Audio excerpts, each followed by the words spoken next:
Did you ever think you would make it? I feel I'm so close I could take sweet victory. I know this life's meant for me. Yeah, why would you bet on Goliath when we got Bet David? Valuetainment, giving values contagious. This world of entrepreneurs, we get no value to haters. How they run, homie, look what I become. I'm the one. Good evening, everyone, and welcome to the Valuetainment Studios. Everybody in-house, make some noise right now. Whether you're joining us from home or you're in the studio, we are thrilled to have you guys with us tonight. We have an amazing event lined up as we bring together two powerhouse figures for a thorough, provoking debate. Guiding us through tonight's debate is not only the founder and CEO of Valuetainment, but also a visionary entrepreneur, a masterful communicator, and the man that truly epitomizes the vision, the future looks bright. Put your hands together right now, everybody in the house. Make some noise right now for Patrick Bet David. All right, where we going? How you doing? My man. Okay, by the way, I have to tell you, the reason why we're starting a couple minutes, are they seeing this worldwide or no? Is it live already or no, Vinny? Are we? There was a massive fight that broke out backstage. Dave Smith and Chris Cuomo. Tom had to separate them, but we're now ready to get started. A couple things you need to know. Are you guys okay if we celebrate two things tonight before we get, is that okay with you? Do you know what's special about tonight? The man that just brought me up hasn't drank alcohol for 1 year. Today is his 1 year. Proud of Vinny. Where you at, Vinny? Wherever you are, we love you. And Kelly running around, it's her birthday. So Kelly, wherever you are, happy birthday to you, Kelly. All right. So, how did this get started? So I had a podcast that we did with Chris. I want to say May 7th, May 6th, May 8th. And then we asked Chris some questions. And he said some things that he has now taken Ivermectin. And then comments were made about, well, you know, yeah, Joe Rogan was right. Maybe this, maybe that. And then we showed some clips of him and Byron Donalds. You should be taking a vaccine. You shouldn't be all this stuff. And obviously, Chris, you know, being a sport that he is, he was willing to have these clips being shown. And he actually asks for it. Can you do more of it? I don't know why he likes to have me show more. He's just such a sweetheart of a guy. And then afterwards, Dave Smith jumps on. All these clips from the past, CNN, all these things start going out. And I see Dave saying this. I text Dave. I said, Dave, I see you. Chris, are you up for it? Then we're trying to get the whole date going on because the Libertarian Convention was taking place. Trump's there, all these other things that's going on. Finally, we got the date in place. Dave gets up and he says, hey, PBD, Cuomo, why don't we do this? Let's make this happen. Let's make this happen. And you can say whatever you want about anybody. One of the biggest things that Dana White gave a compliment about Conor, he says, you can say whatever you want about Conor. If I call him for a fight, he's always ready. You don't have to agree with the person. You don't have to agree with the person's views. You don't have to be on the same page with them. But you have to respect the fact that they're willing to have this conversation, that nobody, if you ask anybody on the left, from CNN, from mainstream media, to come and have a sit down here, do you know how many people would say yes to this? This many people today. We invite them, okay? So no matter what your opinions are, if you believe in freedom of speech, which we do, if you believe in debate, if you believe in discourse, if you believe that the way we get closer to the truth is by clash of ideas, if that's what you're all about, you got to respect it. And I applaud both of these guys for agreeing to do this. Obviously, on one end, Dave Smith, probably one of the most formidable names right now in the marketplace when it's coming up on the libertarian side. There are a lot of people who are libertarians want to see this guy run for president. A lot of them. You hear conversations regularly about the fact that Dave Smith will be the guy. Why are they getting this other guy? We want to see this guy coming in. Obviously, Dave is great. I never said Dave is at the level of Joe Jorgensen, but he's good. He's got some. Dave, I don't want this thing to get to your head. Honestly, I don't want to do that kind of stuff to you, but he's loved. Joe Rogan likes this guy so much that he had him on 2 times back to back. That's how much he loves this guy. Anyways, give it up to the one and only Dave Smith.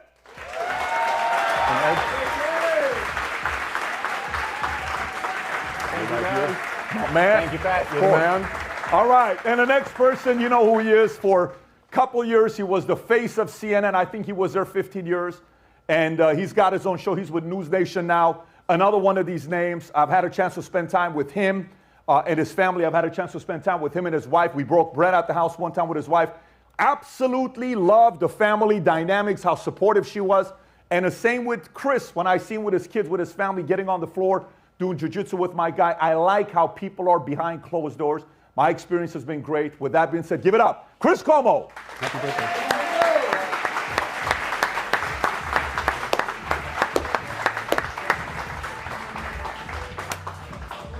All right, so let's get started. By the way, just so you guys know, one of the things I value a lot is being responsible. So I just want to make sure, I hope you guys are comfortable with this. We were ready to do this. I mean, obviously a lot of the topic tonight, the things we'll be talking about tonight will be COVID, will be vaccine, will be Fauci. Those things we have to talk about. There's some things I will get into. And then we have to talk about the fact that yesterday there's this guy where Alex Soros, who I don't know if you guys know who he is, his father Jorge, he just tweeted a few hours ago saying everybody on the left has to use the word convicted felon nonstop over and over and over again. If you guys know who I'm talking about, last night 34 counts. We have to talk about who is now Donald Trump, convicted felon. I want to get your thoughts on that. I got some things I want to talk to you about with immigration. I got some things I want to talk to you about with dual citizenship. I'm curious to know where you stand with that, with dual citizenship.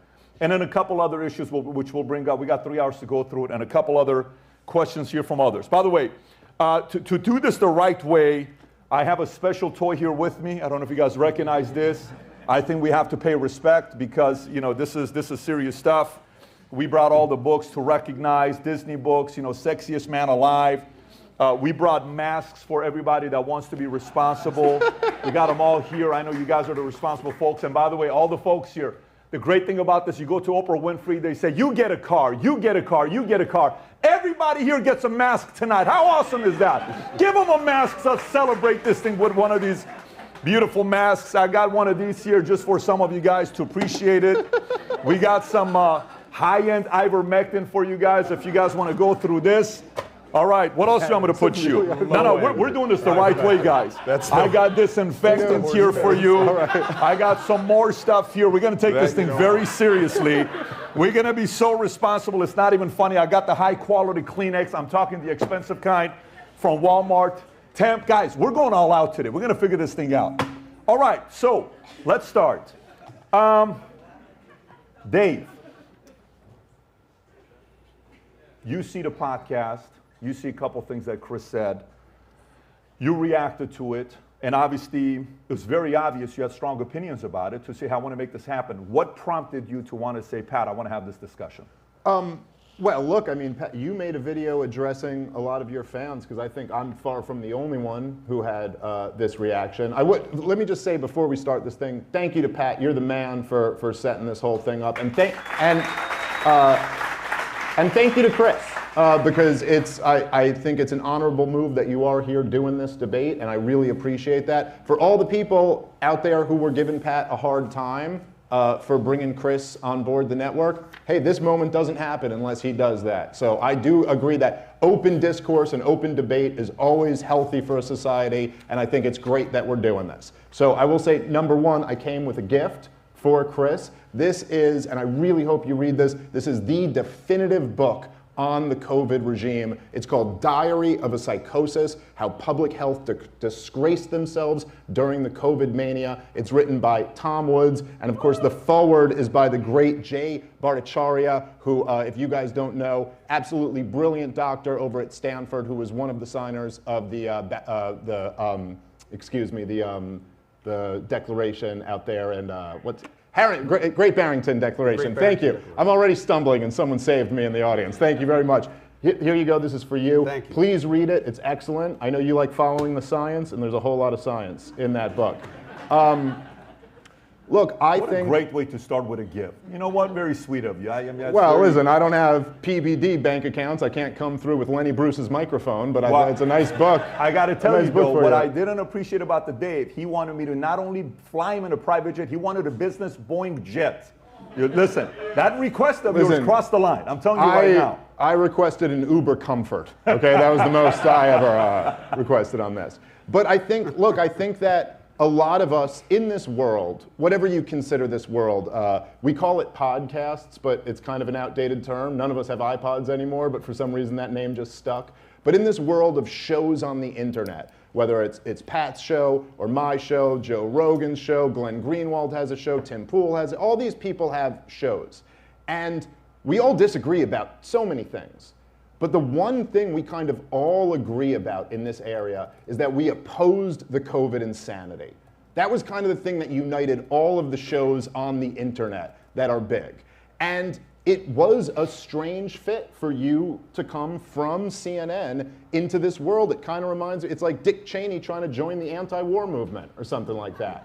And the truth is that what really was I think incredible to me and to many people was that it was kind of amazing to watch you admit so many of the things that you admitted on the podcast with Pat, but at the same time, you laughed off the idea of an apology. Yeah. Your first thing you said was apology, no way, there's no way. And then you proceeded to go on to confirm what all of us had known for so long, but you, sir, were smearing people like us for having this view. You were, at the time when the COVID insanity struck, you were the #1 show at CNN. A time when the nation was going through a major crisis and totalitarianism swept throughout all 50 states. Actually, -1, I think South Dakota never had lockdowns. 49 out of the 50 states went totalitarian. They didn't have lockdowns, but they did have a dog get killed at 13 months. I think that's what happened in South Dakota. So we got to get the facts. We'll keep it was going. Something, I think Kim Jong-un was involved. Right. I'm not sure about the details. Right. But during this moment, you know, we really needed people, especially people who had a big platform. You were the #1 show at CNN, which is huge, almost as big as this show. And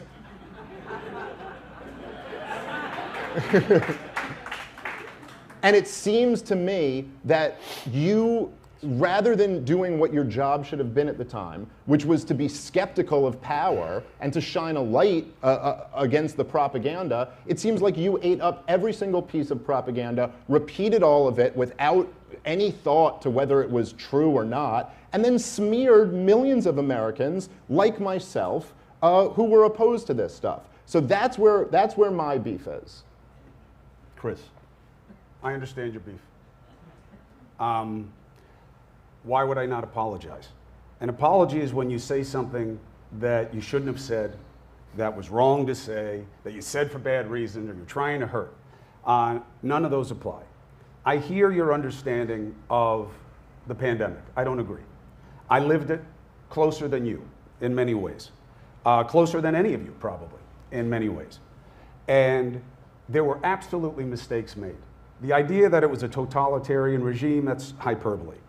My main reason for wanting to discuss this with you guys, I do this for 3 reasons. A lot of people would say the first is that I'm a self-loather, and I like to set myself up in very bad situations. Maybe, maybe not. I think there's a huge mistake being made in ignoring this conversation. Now, you say this world of podcasts. You're having a very limited definition of podcasts. You, Rogan, Pool, this is a very small part of what the podcast world is, right? You have a lot of different ideologies there. The media, the power structures, do not understand why I would be here right now. I got the same message. I did a lot of prep for tonight because, frankly, this was years ago, and I had to go back and understand the context of time, look at what you were saying at the time, and frankly, the idea that you were ahead of understanding is like saying a broken clock is right twice a day. You didn't like things. You were right to not like them. I didn't like them. But to say you knew things is not accurate in terms of what I've seen and what you put out. They were operating on guesses. Now that gets much more powerful when we get into the vaccine. But in terms of the pandemic in general, the idea that we were doing things in the United States that were just so crazy is demonstrably false because it was happening everywhere else in the world. So it's not like just the US decided to go batshit crazy and I couldn't wait for the ride. That's not the case. Why I'm doing this is, here's my big concern. I have no problem with you laying into me.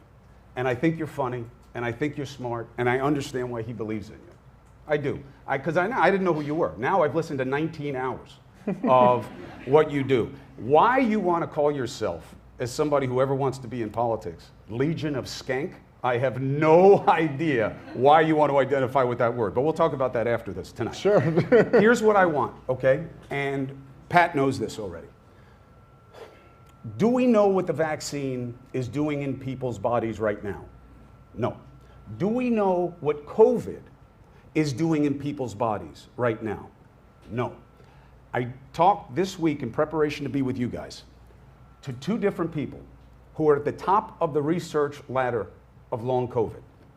That is a very pale distinction. They are paying very little attention to this. There are millions of people for whom COVID is not over. Every researcher I talked to said, we are understanding now that the reach of COVID, you know, the flu that we have now is from 1918, right? Everybody knows that. It's just changed over time. They believe that this is happening with the COVID virus, which is in part why it's important to know where it came from, and they shouldn't have surrendered that. And we can talk tons about it, and I can talk to the doll as if it were Tony, but I don't believe that he should be the boogeyman in this. I think China's the boogeyman, and they can't get at China, so they go with Tony. But we'll have the conversation.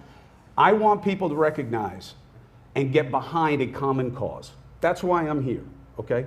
This is not set up to go well for me. That's okay. I've been beaten up by, people I'd rather be around much less than you guys. So this is a step up.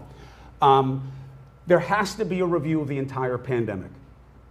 A 9/11 style commission where you get people who Dave likes, who Pat likes, who scientists like, who the right likes, who the left likes. We did the same thing after 9/11 and it worked. None of them were currently in office. All of them were respected enough. They had a diverse set of opinions. They looked at the situation. They came up with a set of directives, and we followed almost none of them. So it can be flawed as well. You have to look at what you didn't like early on.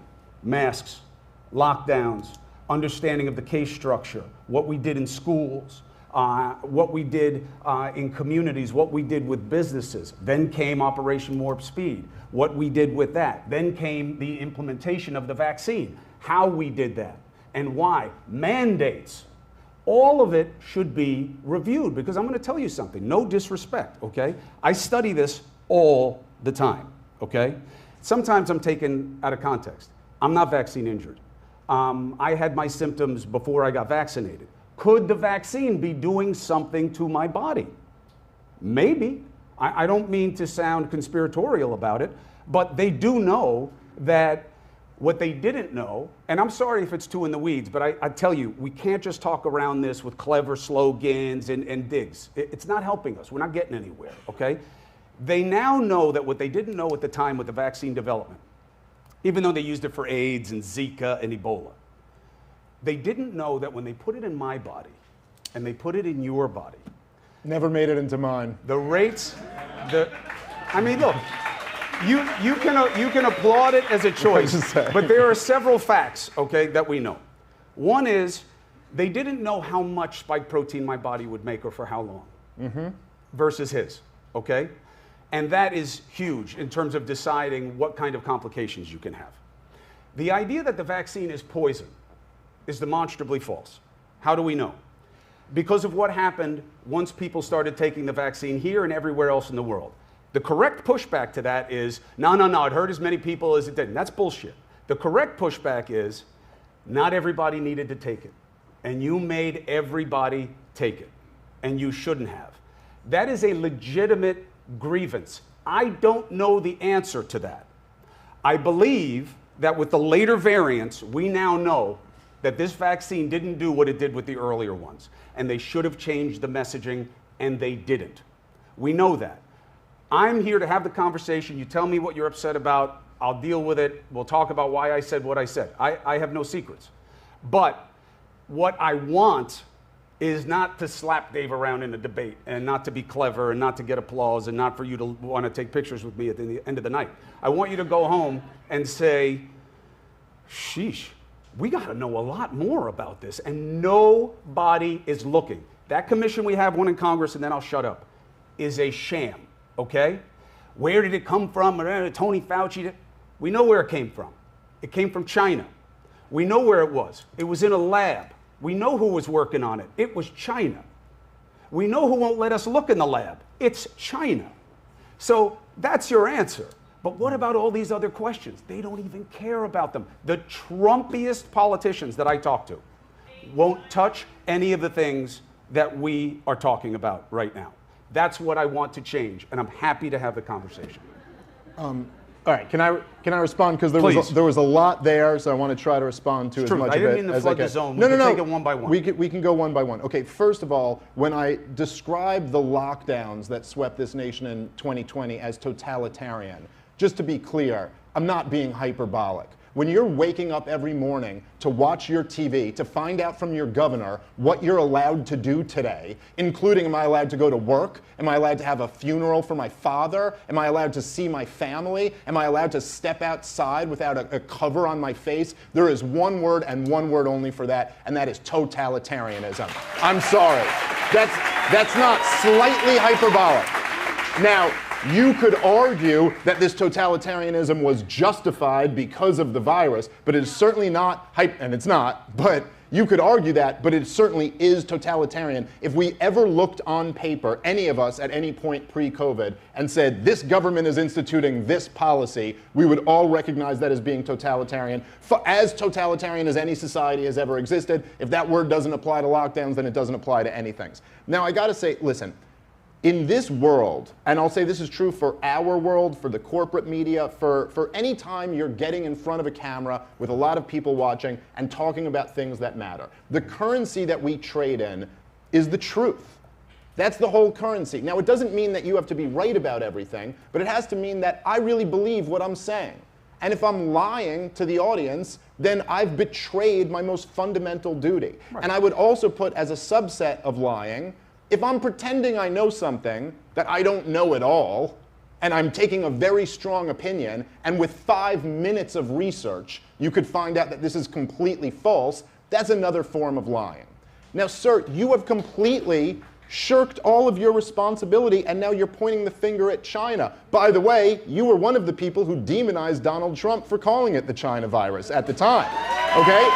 So, when it was convenient for you, you had no problem smearing someone for pointing the finger at China. Your entire network also called everyone racist if we speculated that it came from the lab. I mean, literally, I did a podcast, it was either in April or May of 2020, when it already became obvious at that point that the lab was at least a very plausible, like we found out that 3 of the people at the lab went to the hospital with COVID-like symptoms, and there was a lab where they were doing gain-of-function research. And it was like, man, this sure does look like it. I had to stop talking about it for 4 months after that because I would have lost my entire YouTube channel, that was it. It was very clear if you said anything about that for months, you'd be shut down. During that time, you guys at CNN were just mocking everybody who would dare say it was a lab leak, and then we were unable to defend ourselves, or those who did got their livelihoods ruined. I don't know what was happening on YouTube. I just want to be clear. I was not doing that. When Donald Trump started off, he was calling it the China virus. Cold. No, not initially. Initially, he said it was going to go away. It was a cold. I don't fault him for that. He was getting a lot of mixed information, and I know it. I don't blame him for that. He will be blamed for it, not by me. Then it gets bad. That's when he started calling it the China virus. I said to him, in the beginning you said China's been great to us. You can Google it. You can have that great producer you have. Look it up. China's been great. China's been working with us. Shout out to you, Rob. China's been great. Yeah, Rob, you're amazing. Then it gets bad for Trump. Trump then starts calling it the China virus. I have always pursued the lab leak. I have always talked about it. I have always said it mattered. You can check and find out. How about this? You can boo, but remember, that's about preference, yeah, but not Chris, truth. do you not feel any responsibility for the fact that during this time, in the greatest crisis in modern American history, that you're up there, and we'll get into the vaccine stuff in a second, but just sticking with the lockdown period, you are interviewing your brother, the lockdown governor, every day, giving him the most softball interviews. I remember at one point when the scandal with but they weren't news hold on, interviews. you got a nice big rant. So right, in the middle of lockdowns. Rant for rant. Sure.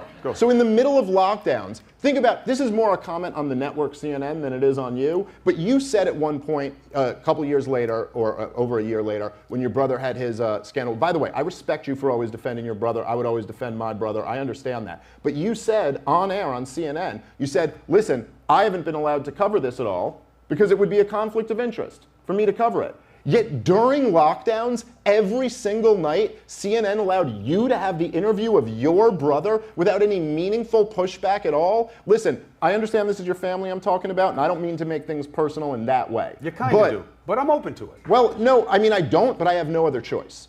Like, well, you could be accurate, which is... No, I'm being accurate. You're not, because nobody thought What did I say that was inaccurate? Nobody thought the interviews I was doing with Andrew were news interviews. Well, no one I know thinks anything on CNN is news. Okay. But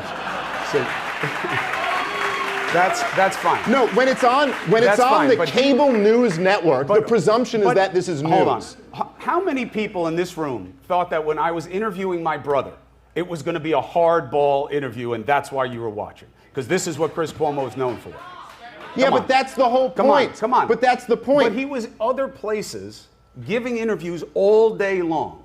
He was coming on at that time with me because people were enjoying the dynamic of getting some sense of familiarity and comfort in an uncomfortable time. That's what the draw was. He was getting asked questions all over the place. What I said I couldn't cover wasn't him and COVID. It was him and anything. It wasn't going to be a serious news interview. And what I was talking about specifically was not Andrew and COVID. It was his allegations. No, I know. Who wants to hear me talk about my brother's allegations and think I'm being objective? No, it's a clear conflict of interest, That's what as was you interviewing him about lockdown. Well, it's not like that's the only place he was on during here's COVID. one person in cable news who did some real journalism, okay? Tucker Carlson he got Governor Murphy from New Jersey on his show. Yeah. And he asked him one simple question that was never asked of any of the other lockdown governors. And you know what the question was? He had just shut down, it was either a church or a synagogue, I can't remember. And he goes, oh, wait a minute, so you just shut down this temple and arrested people for worshiping. Where do you get the authority to do that? Because I've read the First Amendment, and it's pretty clear that you have the freedom of religion, and so where do you get the authority to shut that down? And you know what Governor Murphy said? He said, well, I'm not thinking about the Constitution, that's above my pay grade. So let me, just to make this clear, That's a stupid okay? answer. Yeah, it sure is, but you know what? Your brother and none of the rest had a better one. They just never got asked that question. But it has nothing to do with the First Amendment. Yeah, of course it does, Chris. Here's the bottom line. There's no clause in the Constitution or the Bill of Rights that says, unless there's a virus that we don't know that much about and then this all goes away. The point is that it was completely criminal for all of these governments to lock down. They had no authority to derive the right to lock down a state from. And yet you, instead of anyone at CNN thinking, hey, if we have Andrew Cuomo on here every single night, maybe someone should ask him that question. They went, no, give him a cushy interview with his brother. Like, you don't find that incredibly corrupt? No, and here's why. Is that the only place that the governor of New York was? Is that the only access to media that they had to him? So your criticism really goes to all media, but really what it is an extension that you didn't like the lockdowns. It's not about whether there was legal authority for them. That's why there's been no lawsuit in the lockdowns that has proceeded and won. Because it wasn't about the authority of the government to use emergency measures in public safety situations. It's about whether they should have. And I'm totally fine with that. And you saw them all over the world. Many more severe than they were in the United States and for longer. But is it worth reviewing? Yes. What I'm saying is that my criticism would be that your interest is about how it generates attention. And that's fine, but it won't fix. I'm telling you right now, if God forbid something happened again, we would be lost about how to do it differently.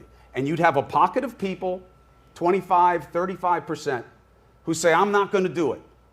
And you would lose that case again. You know, it's really wild, Chris, for you to psychoanalyze me and say my interest here is in generating attention. You're the guy who, when at CNN, said everything to defend the vaccine when you were being sponsored by Big Pharma. And all of a sudden now that you're here on PBD show, you'll say the truth. Pharma. No, but for I'm you to not attack... sponsored by Big Pharma. No. I'm not against the vaccine. Hold on. You're not even listening to what I'm saying. You're attacking my motive, saying all I care about is generating interest. Meanwhile, when those CNN checks were coming in, you said nothing that would have put them in jeopardy. But now that you're here, what you're was there- starting to hold tell on. a little bit of the truth. So hold on. No, it's not. That's not true.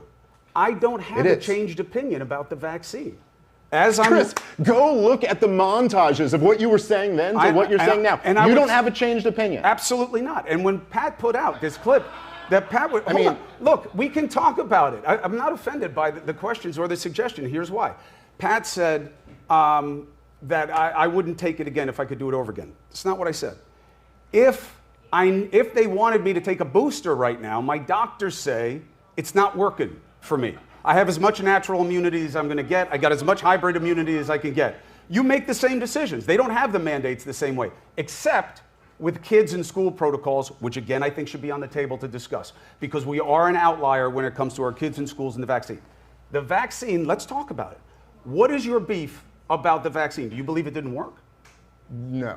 It certainly didn't work at all in the way it was sold. When we spoke and I asked you about the vaccine to qualify this and clarify it, I said, if 2026, the second COVID comes in, and they mandate taking vaccines, would you take it? You said no. I thought we're talking about like if they need me to take another one for this virus. No. I specifically asked if another COVID comes out Right. and they force us to take vaccines, knowing what you now know now, would you take it again? You said no. Just to qualify, that's what. I thought we were talking said. about if it's this virus. Well, why would I lie? Why would I lie about it? Let me just show something. Guy, I want to show something because you said a couple things here. For me, you have to know I'm America first. Period. I'm about us figuring out a way to make this the greatest country in the world and keep it the greatest country in the world. That's what my priority is. Period. My kids are here. I have 4 kids here. We all have kids. We're all family folks. We want to make sure this place is a safe place and the greatest country in the world. Now, you said something. I got the question for you.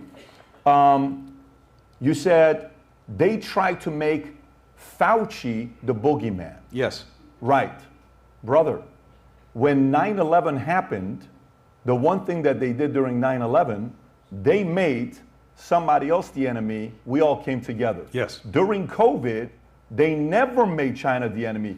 Pelosi went to Chinatown claiming how racist it was for what Trump Yes. did.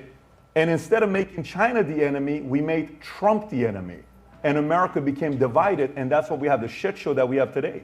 So when you're saying like now we want to make Fauci the enemy, Right. I have a problem with that because look how wild. Wait, those it are is. two different things. Explain it to me, But Pat. it's not two different things. How? Because, well, you just said, Yeah. you said, instead of making China the boogeyman, we're Right. making Fauci the boogeyman. Yes. Yes, in 2020 March, instead of making China the boogeyman, we made Trump the boogeyman. That's what you did. CNN did that.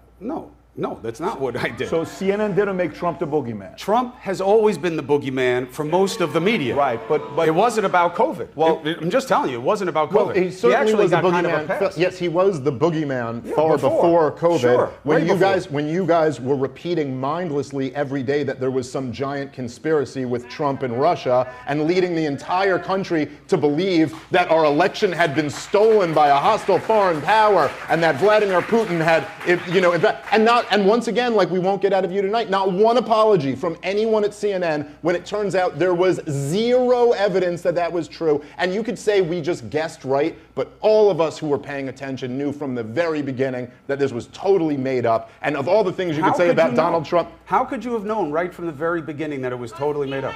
because it was the most absurd claim ever that when the CIA comes out and says Vladimir Putin has overthrown our elections and installed Donald Trump in there and presents zero That evidence wasn't the to back it up. investigation. That's not the investigation. That's not the allegation. Well, no, but it was what people on your former network said daily. Listen, it was what people not on only MSNBC have said I daily. never said Are we that gonna pretend, Russia put in Trump. So you're I've never saying- had anyone Chris, on my show who Chris, said that. let's just be honest here for a second. Go ahead. Are you Try going it. to genuinely tell me Yeah. that CNN and MSNBC did not every day for 3 years give the impression that Donald Trump was involved in a conspiracy with the Russians? They absolutely covered the investigation into Donald Trump from a special prosecutor every day.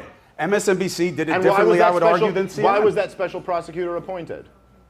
Why was it appointed? Because the Attorney General thought he should be. Here's why. And he admitted it himself on 60 Minutes, if any of you guys want to go back and listen to it. Andrew McCabe, the number 3 guy at the Justice Department, said, after Donald Trump fired Comey, these are his words, not mine. After he fired Comey, they decided to try to invoke the 25th Amendment to remove him on the grounds that he was unstable. And they realized they couldn't get enough of his cabinet to do it, so they settled on a special prosecutor. That's why. Not a single one of them thought he was a Russian spy. Let me tell you something. Carter Page, the one guy who got in trouble from the FBI, as I'm sure you guys both know. Why did he get in trouble? Because he lied to the FISA court. Because the CIA told the FBI that Carter Page was their guy. They knew he wasn't a Russian spy. The whole thing was complete nonsense just to frame Donald Trump so he couldn't get his agenda through. And CNN ran with it every single day. Unquestioning about the story itself. I don't see it the same way.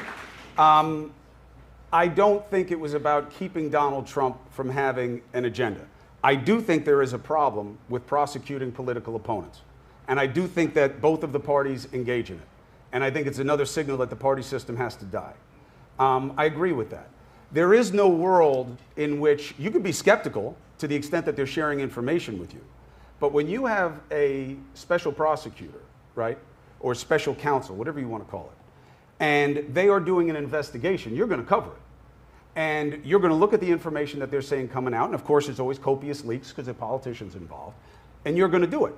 Fox did it also. And they started doing it less and less as they believed that it wasn't working for their audience, which I understand the consideration. You can judge it any way you want. MSNBC, it was working very well. For CNN, it was more of a balance. But the idea, it was. Because look, I had a show there. And CNN ranged from Democrats who hate Donald Trump to Republicans who hate Donald Trump, and everything in between. Look, they were one of the only people who put Republicans on the payroll to talk about Trump. Which Republicans? You certainly didn't get that at MSNBC. We had Santorum. Right. You don't like him either? No. He liked Trump. Who likes Rick Santorum? He liked Trump. Although they did come up with a terrible name for what is a Santorum. I'm familiar. Terrible. That was terrible that they did that to him, although he found it pretty funny. Anyway, the point is this. I will defend CNN. And I know some people think that's strange because I got shit canned by CNN. I understand. I don't see it that way. I definitely got fired, but that doesn't mean I'm going to blame CNN. I'll defend it. However, it is not fair to make me own everything that CNN does. Because I don't control anything but my show. Okay, fair enough. So that's fair. I'm also being critical of CNN here, but I will say, disclaimer for the rest of the show, anything I criticize CNN, that's true. You don't own the entire network. You only own your portion of it. So let me ask you. I couldn't have that much power. I got fired. Fair enough. Okay, so let me ask you about what you do own, and in the spirit of we're being honest here, and our currency is the truth. Your reemergence from your basement, real or fake? Yes. Do you want the answer? I'll give it to you. All right. Here's what I was told. The short answer is real. Here's what I was told. You were quarantined that whole time in your basement? Yeah. You didn't leave? Oh yeah. No. This is what happened. I was quarantined the time I needed to be. I forget. There was 3 days with fever below 99 or whatever the number was. You guys vaguely remember the same as I. I had a problem. I had fever for a very long time. They didn't understand why. It had something to do with how my body was responding to the spike protein we now know based on my blood test now. I got to that point of being allowed to leave, but I still had fever because my natural body temperature is not 98.6, it's 97.6. So for me, being just under 100 or whatever the level was, I forgot. Rob, they can find out what the level was. I had it, but I didn't feel comfortable because I still felt sick. And at the time, the biggest names in our government who I was in contact with couldn't tell me what was the safest thing to do because I was afraid of getting my family. So what they said was, do it in stages. So I would kind of come upstairs with the N95 on and I would try to get some energy, walk up and down the stairs. Then it was, I'm going to come upstairs. The house was, because my wife was taking care of everybody because everybody was getting sick. And I would do a little bit of cleaning, come back down. Still wasn't living upstairs. Then I would come up, I'd start cooking because my wife got sick from me. That's a great thing to have over your spouse, by the way. So I then started coming up more, and I phased up and in. Our youngest, when I was coming up, finally I could move upstairs. Everybody was good with it. Christina had gotten sick. Mario had gotten sick. The other two hadn't. It had been about 10 days past when I was supposedly allowed to come up. But again, I still felt like shit, and I knew that I had a fever. I didn't have a fever by their definition, but I had a fever.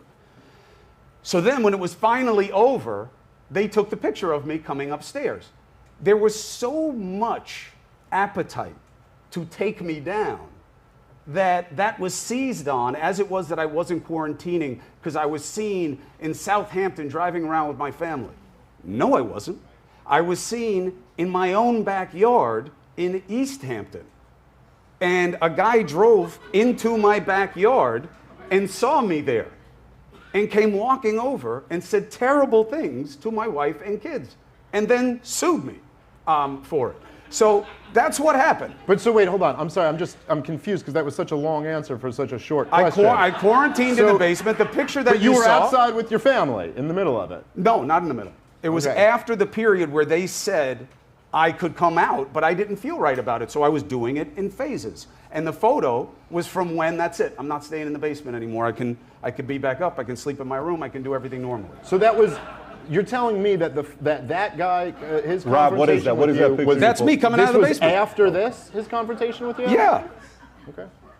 Yeah. And look, the confrontation, again, look, you and I live in different media realities, okay? There is a currency to taking people down in the media, okay? I mean, podcasts aren't strangers to that either, certainly the Skank one. But it's a different reality for us, okay?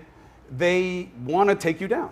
And during COVID, people were pissed off about what was going on. I was one of the people who they blamed, and they would come after me. Well, I had people come after me for not wearing a mask when I took a job. Well, listen, I mean, yeah, because you were a part of this corporate media apparatus that was shaming everyone who wasn't wearing masks outside, even though it was completely anti-science, rooted in nothing but pseudoscience. And might the reason be that so many people were angry at you guys? Because this is always one of the things that's been really fascinating to me. And I worked for CNN, or I worked for Turner for about a year. This is before COVID. It was in 2017. But it was always really fascinating to me to get a sense of the culture in that building. And, you know, by the way, before COVID, trust in media had evaporated and reached all-time lows. After COVID, the corporate media will never recover. I mean, they are done. And it was always interesting to see how people at CNN would grapple with that. I mean, when Jim Acosta was sent out to Trump rallies and they'd be screaming, CNN sucks. And then there'd be these segments on CNN about what a hostile environment it was for Acosta, you know, and this poor guy. And then every week, Brian Stelter would have a different show about why no one trusts the media anymore. And the report would always be, we're doing a great job. It's just this misinformation online. It's just Trump. It's just everyone else. And no one in the corporate media world, because they're insulated in such a bubble, seems to be capable of recognizing that the reason is you. You don't think it's you. You don't think That's there's why. misinformation? Yes, there isn't misinformation, and you are one of the biggest purveyors of it. How? That's the issue. But That's a great question. But that is Chris asked me that how. I say things that I know are not true. Okay, no, so maybe That's I can't, misinformation. Listen, wait, so I can't prove you know it's not true, but I can tell you this. When you said, looking right into the camera to your audience, and you said about the WikiLeaks dump in 2016, hey, it's illegal for you guys to look at this. You have to just trust us. It's different for the media, so you have to get it from us. Yeah. That's totally not true. What was I referring to? The WikiLeaks dump. No, but why was I saying that? I don't know, it's completely untrue. Under the Espionage Act, we didn't know at the time what would happen if things were deemed classified and you cached them from online. I had 3 different prosecutors on who said, we don't know how it goes. The only time it's ever been tested is with the media in the Pentagon Papers case. So we knew that the media is given protection on classified documents, even if they're leaked or stolen, but we don't know about the general public. That's what I said. Then WikiLeaks jumped on my head. Okay, that's what I signed up for by being in the media. I then said again, we released all of the things as they came out. All of Podesta's emails went right out. We never censored any of them. So all I was saying is be careful, that we don't have to be as careful because we know that if they come after us for what we do, we'll get protection. I don't know about everybody else. I'm sure CNN, but that's the explanation. CNN would get protection. I'm sure Julian Assange won't. Doesn't matter whether you're a journalist or not. It's illegal to leak classified information if you're in the government. Yeah. It is totally legal for any of you to read it if it gets leaked, and this is just not true. And well, no, hold on. It is true under. Oh, hold on. Under the. Listen, this matters. Do I think you should be able to download it? Of course. It's not even a question. It's easy. Does it get a little weird? Yeah, it gets a little weird because are we encouraging people to steal things and do things? No, I don't think so. But if it happens, I think you should be able to get it. If it's available, you should be able to get it. Is that a little sticky legally? Maybe. The Espionage Act is not that clear about it.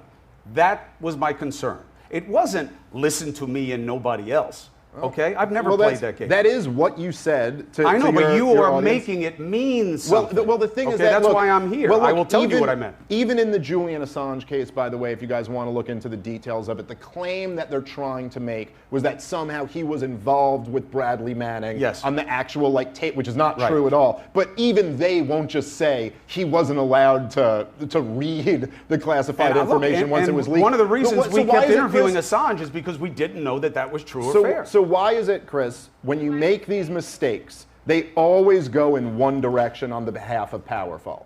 Like, you never seem to make these mistakes where it's just like, oh, by the way, guys, we don't know about this vaccine.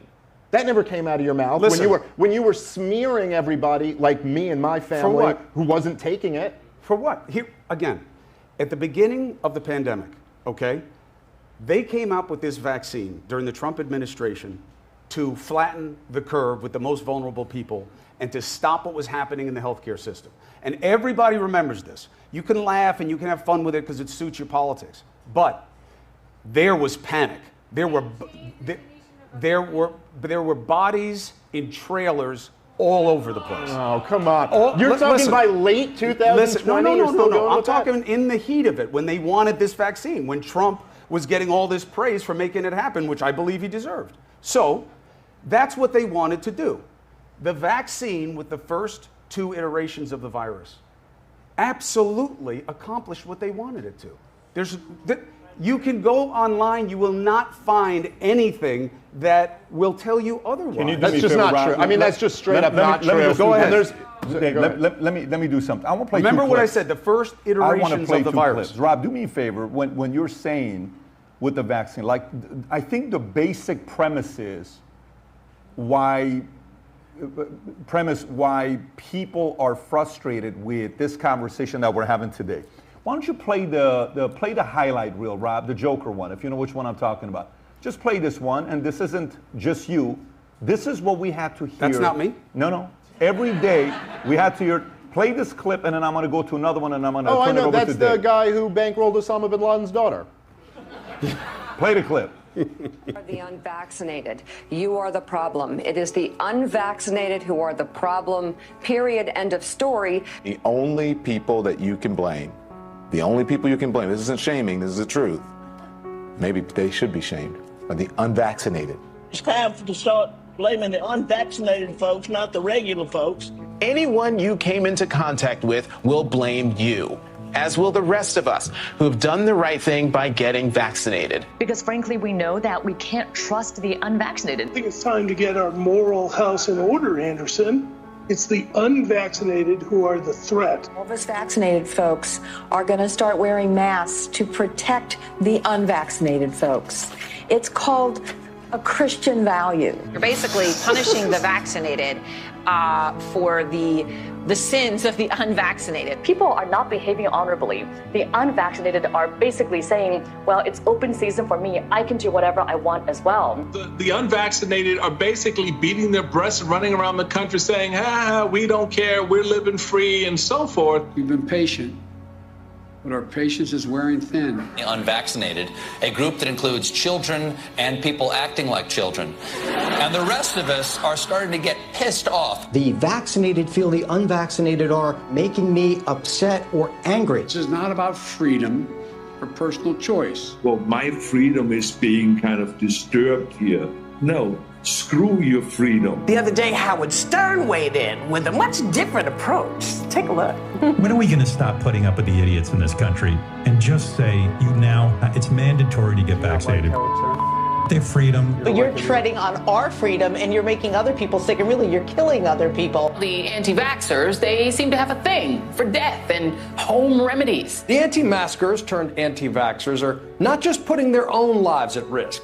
If that was the issue, we could just say that we can watch them compete to win place or show in the Darwin Awards. We have to start doing things for the greater good of society and not for idiots who think that they can do their own research. And don't get me started on the lunatics who won't take any of the COVID vaccines. Life is too short to be an ass. Life is way too short to be ignorant of the promise of something that is helping people worldwide. Maybe you're doing it because you're disconnected or disorganized. Maybe you have some sympathetic psychological reasons.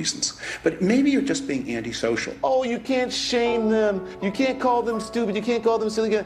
Yes, they are. Those who are not vaccinated will end up paying the price. The unvaccinated should be taxed.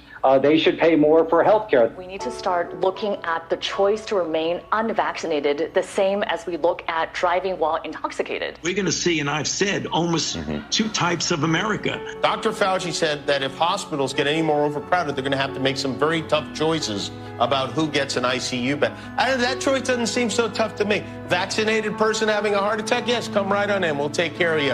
Unvaccinated guy who gobbled horse goo, rest in peace, Wheezy. Pointing back to the unvaccinated who are really creating a problem in this country, every death that we are seeing from COVID could have been prevented. Literally, the only people dying are the unvaccinated. And for those of you spreading misinformation, shame on you. Shame on you. I don't know.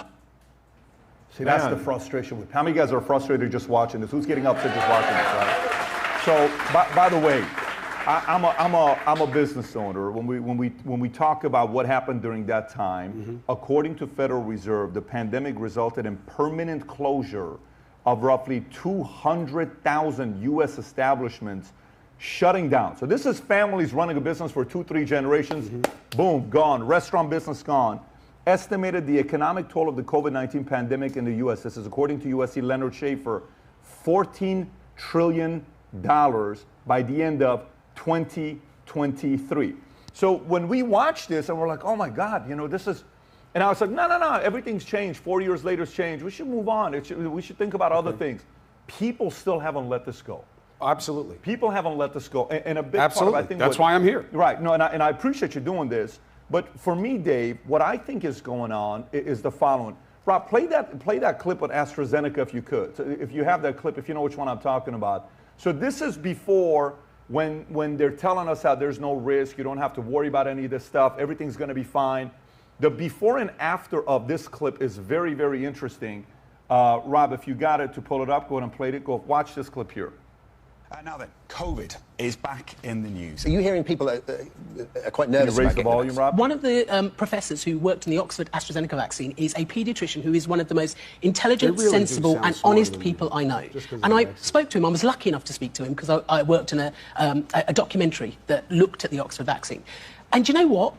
There is no conspiracy. There is no fake news. The AstraZeneca COVID vaccine is being withdrawn worldwide after the pharmaceutical giant admitted it causes a rare and dangerous side effect. Government had no capacity to enforce any of this. You must wear a mask. And people wore masks in New York. But if they said, I'm not wearing a mask, there was nothing I could do about it. Masks have been mandatory since April, and a fine for not wearing one took effect this week. It was really all voluntary. Wear a mask. It is the law, and the law is the law. People who have got conspiracy, maybe anti-vax views, who believe now that they were deliberately misled over these vaccines. They've been developed quickly because we've sped up the process to make it more efficient. We've still had all the safety checks in place. That has not been compromised. AstraZeneca admits its COVID vaccine. Show Pfizer. Do me a favor, show Pfizer, by the way. Show what happened with Pfizer stock during this time. I mean, when you look at all this stuff and you're wondering, who's protected, who's not, this is just Pfizer and Moderna stock during that time. Rob, if you got to just put it up there.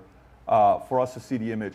Very profitable season for these guys. I mean, these guys crushed it economically, right? If you, Rob, do you have the image? You don't have the image? I know if Brandon, you can text it to him to show it to him. So, Dave, when you see this yourself, either one of you guys can take the lead on this. When you see this here, do you think there's a part of it where there's a community? I call the establishment, you call the establishment, whatever you want to call it. They almost want the season to be gone without there being an accountability on the people that push the stuff to us. Whether it's Fauci, whether it's NIH, whether it's CD, whoever you want to put on that. Do you think they quietly want this thing to move on and we focus on other issues that we have? Oh, yeah, of course. I mean, clearly they don't actually want to have like a reckoning about any of this. And the thing that, I mean, for me and I'm sure a lot of people in this room, it's like it makes your blood boil to watch this and kind of relive it and remember that, yeah. And just to think that, right, like you just mentioned the stock of big pharma companies and how much money they were making off of it. Look. This is Pfizer, by the way. Yeah. Check this out. It's going pretty good for them. Hey, by the way, did that ever come up on CNN? You think they ever had that graphic up there? Yeah. Did they? Yeah, because the whole point was they were making money. They were also given absolute liability against any suits for the vaccine injuries. Yeah.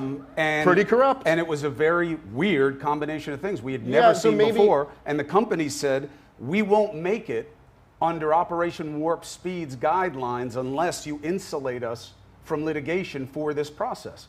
And the government said, okay, we need it. And yet you guys spent every day, all day long, demonizing American people who were skeptical about this, demonizing the people rather than demonizing the powerful. So listen, 2000, listen, hold on, let me just say for a second. All right, go ahead.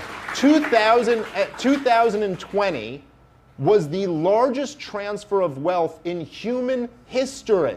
And it was from the working and middle class in America to the millionaires and billionaire class. You can go look up the data on that. They got richer than ever before. So you think that's what the vaccine was about? No, my point is that went completely uncovered by the corporate press. And instead, they were just trying their best because the whole thing was, it was an election year, and you guys, the Russiagate thing had failed. And so this was the new attempt now to ruin Donald Trump and make sure he didn't get reaccredited. And everything was framed through that lens. How is it supposed to hurt Trump? He gave us the vaccine. Okay, first of all, when you're talking about different things here. Praising the vaccine did not come in until Trump was gone and Joe Biden was in, okay? If anybody remembers at the time, as of the presidential debates, Kamala Harris said, I'll never take that vaccine if that's a Trump vaccine, and you and nobody else at CNN vilified her for saying that. They did. No, they didn't. Yes, they did. It was not until the following year in 2021 when the vaccines were rolled out. And yes, it is true. Chris, you can keep interrupting me. You want it to be true, but it's not true. No. Chris, could you play me a montage like that of people demonizing Kamala Harris for not taking the vaccine? No. When she said that? No, you couldn't. Okay, so I'm right. Oh, anyway, that's the standard? Yes, that's the standard. So yes. You just showed a montage, or whatever, Grabian's montage.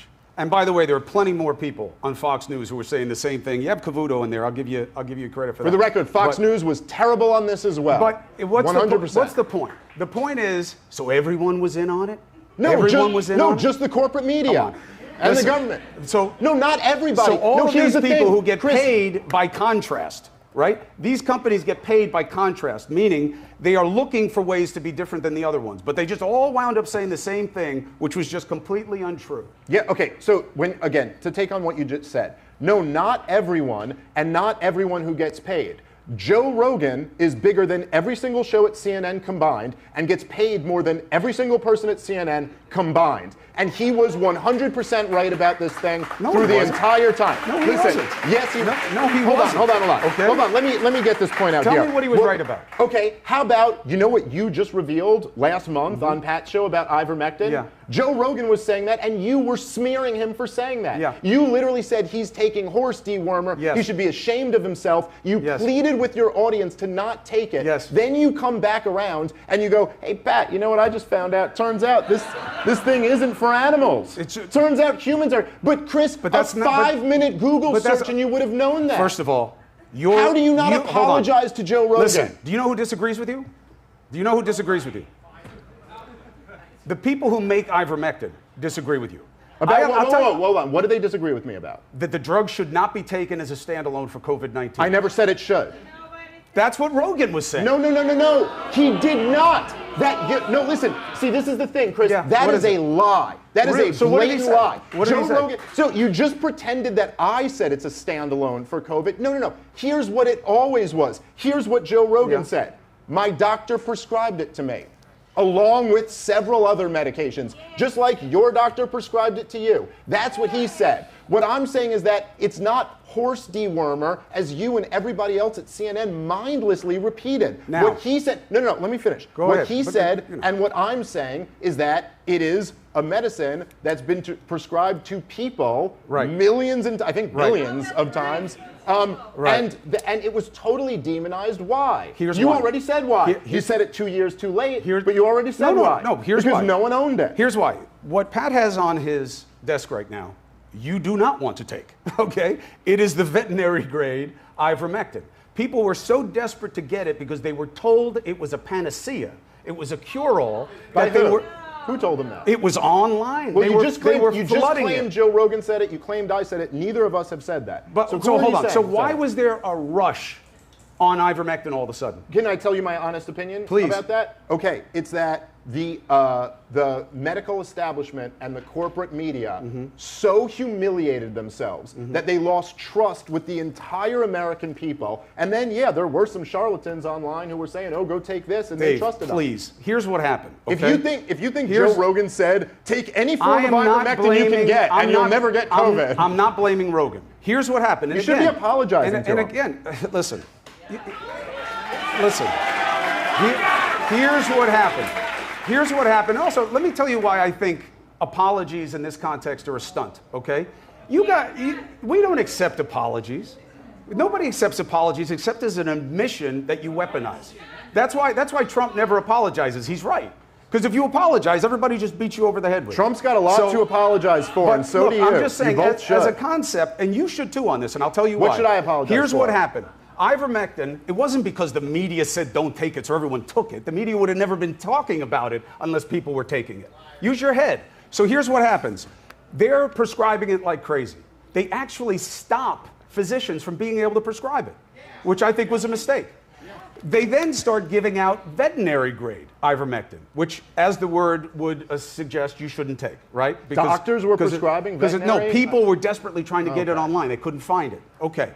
Ivermectin is the most studied potential treatment for COVID of all of them, which was a complete waste of money. And it was all done just to play on the politics of this. Merck, that made ivermectin, put out a statement during this saying, we do not advise it to be used for COVID-19. You can't find research that is seen as impressive by the research community that proves that ivermectin is effective in treating COVID-19. Rob can find you 100 studies, right? Listen, you're wrong on this. No, I'm not. And I'll tell you why. I'll tell you why, because they're mad at me too, by the way. You think you guys are alone? So, no. But why are you taking it Here's then? why. My doctor, I didn't take it during COVID-19. And I didn't take hydroxychloroquine when I was sick with COVID-19, even though a lot of people thought they were being nice by sending it to me. Why? Because the research isn't there. That's why. With long COVID, okay? Not long vax, that's a different thing. If it's going to get recognized as such. I don't know. They won't say that yet. Long COVID, they're now saying exists. There is research. Is it dispositive? No. Do the people on the government levels and the research communities like that I said that I'm taking it? No. Do they think I'm setting myself up for lawsuits? Yes. But my doctor, I believe, is in the vanguard of people who are figuring out long COVID. Okay. And she has a lot of the same problems, by the way, with me and with the pandemic that you do. And she has found research, and she has had her own experience in using it in a combination with many other things where she believes it may be able to help. Now, I've been taking it. I don't feel any better. Does that mean it doesn't work? No. But that's safe. why I'm taking it. It's safe and it's not horse paste. It is definitely safe, but it's not horse paste because it's not horse paste. But that is horse paste. By the way, no one ever at CNN during this time, when they were all saying it's horse dewormer, everyone was repeating, no one ever said, we're talking about the veterinarian ivermectin. That's because we're not talking about the ivermectin that doctors prescribe. Right. No one ever said that. But listen, you told me I should apologize. So what do you think I should apologize for? And then I'll tell you what I think you should apologize for. Well, I know what you think I should apologize for. Obviously, there was so much talk that they don't want you to take ivermectin. Ivermectin is the way to go. Take it. Joe Rogan got better from ivermectin. And by the way, I don't like what people did to Joe Rogan about ivermectin. I don't like it. You did it. No. Okay, yes, good. you did. Find the clips. Dude, find the clips. You shamed Joe Rogan. Find the clips. You said he's taking horse dewormer. You and Don Lemon were chuckling at each other about it. No. I'll go find First the of all, clip. you just saw the clips. I watched it. I'm not chuckling. I'm listening to Don. But No. The here's clip point. I'm talking about wasn't on there, and it's absolutely look, we there. were Here, do we have it? Hold on. Let's play the clip. Go ahead.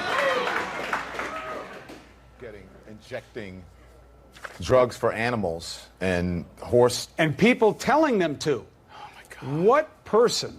You know, you talk about cancel culture and who to shame.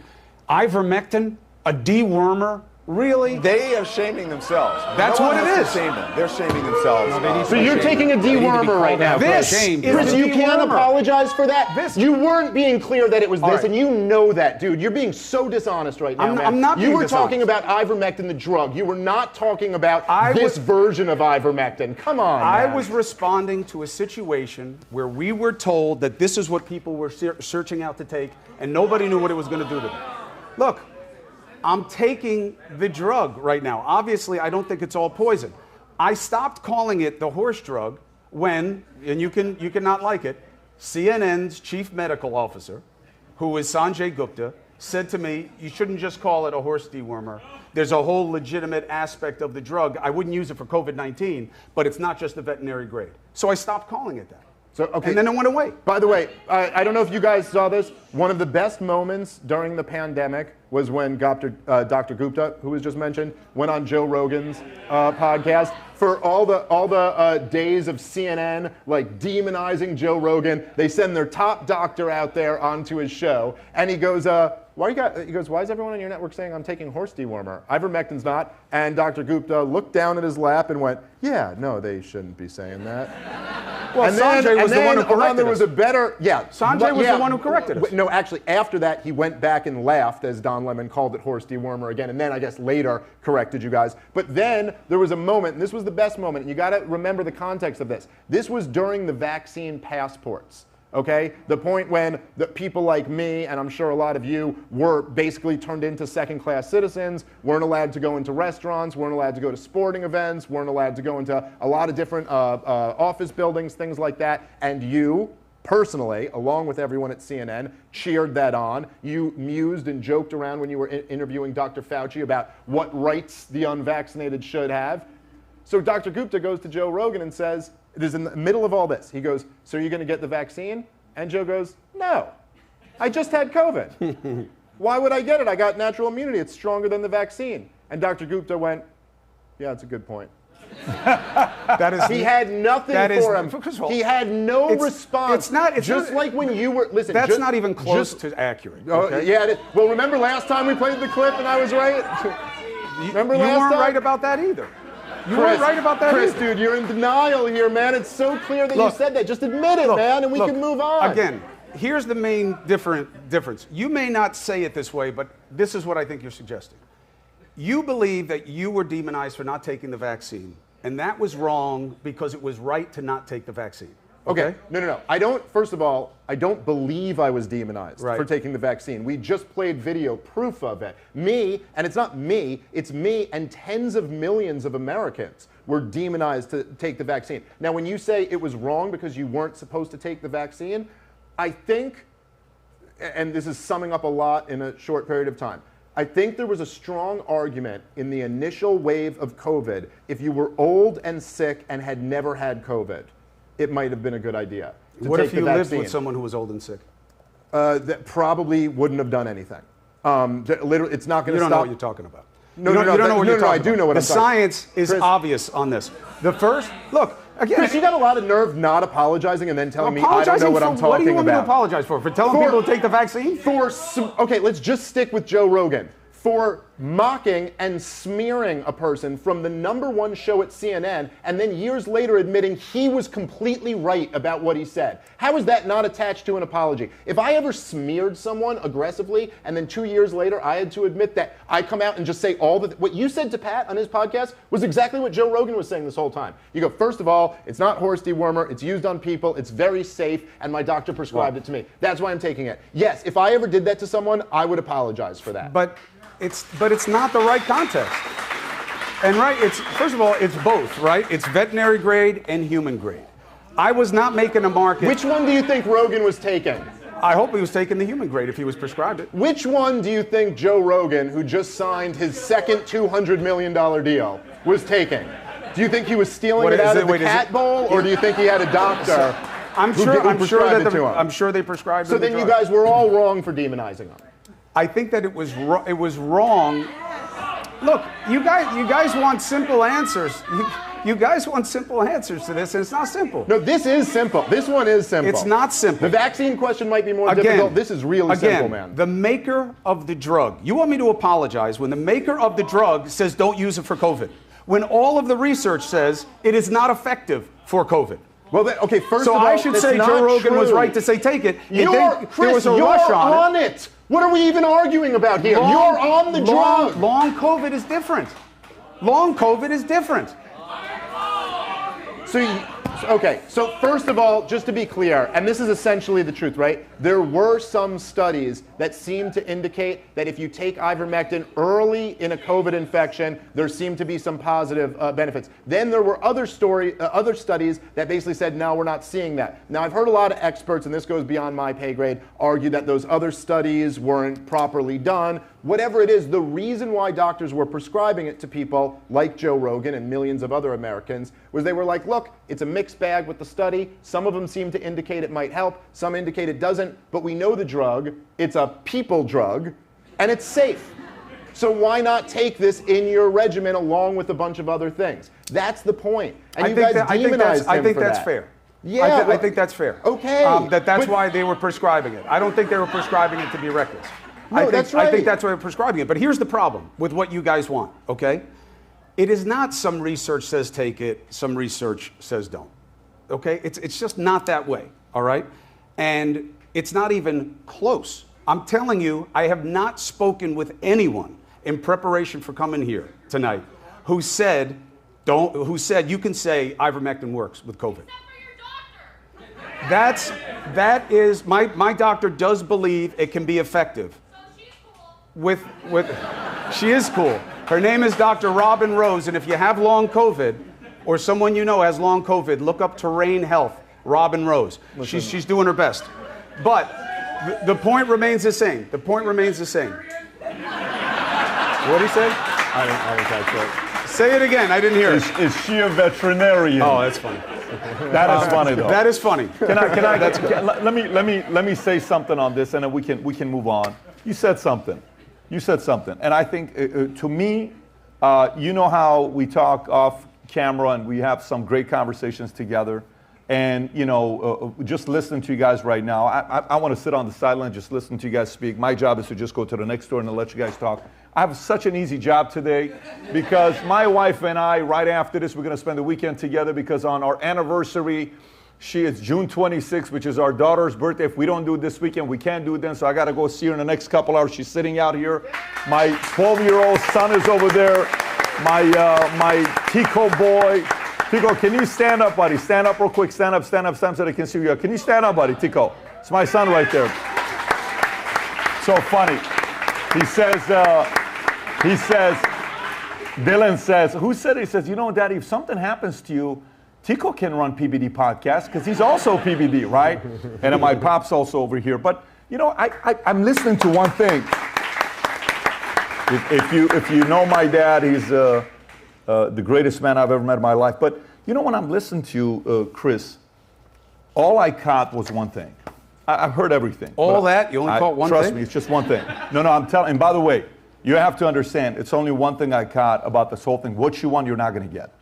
You said something. You said, in this world, if you apologize, they will never let it go and they'll always come back. Look at Trump, he never apologizes. So what that makes me think about, you either are following Trump's lead, then you agree with what Trump does is right, so you want to be like Trump, to say, I want to, and I'm just, I'm telling you this as a brother, you're like, hey, that's what Trump said.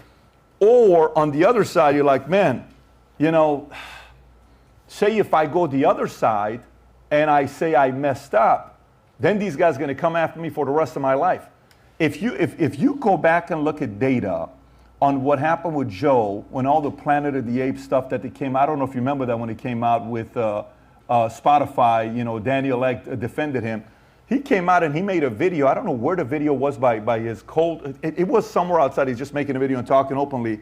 And it's like, we shouldn't have done that. You shouldn't have done this. You shouldn't have done this. You know what the world said? You know what? Freaking A. Good for this guy for apologizing. Are you kidding me? You're talking about the stuff in his comedy act? Yeah. And the racist stuff. Well, I mean, all the stuff that they put together saying, I listened to some of the stuff. But that's what they made him apologize for. Well, it's not about that's what they made him apologize for. No one made him. He apologized for it. But the point You don't think that the money he was getting from that company came with them having leverage over what he apologized for and what he didn't? I happen to know about this, and he's a good friend of mine. Joe Rogan is the boss of bosses. He could have done whatever he wanted to. And he apologized because he felt bad about it. Yeah, that's the truth. So then if what you say, what you just said right now, you're saying the bosses made him do that, then the argument goes with you to say the bosses made you defend the vaccine and go up against the ivermectin because the bosses paying you made you do that and you didn't do that. Is that correct? No.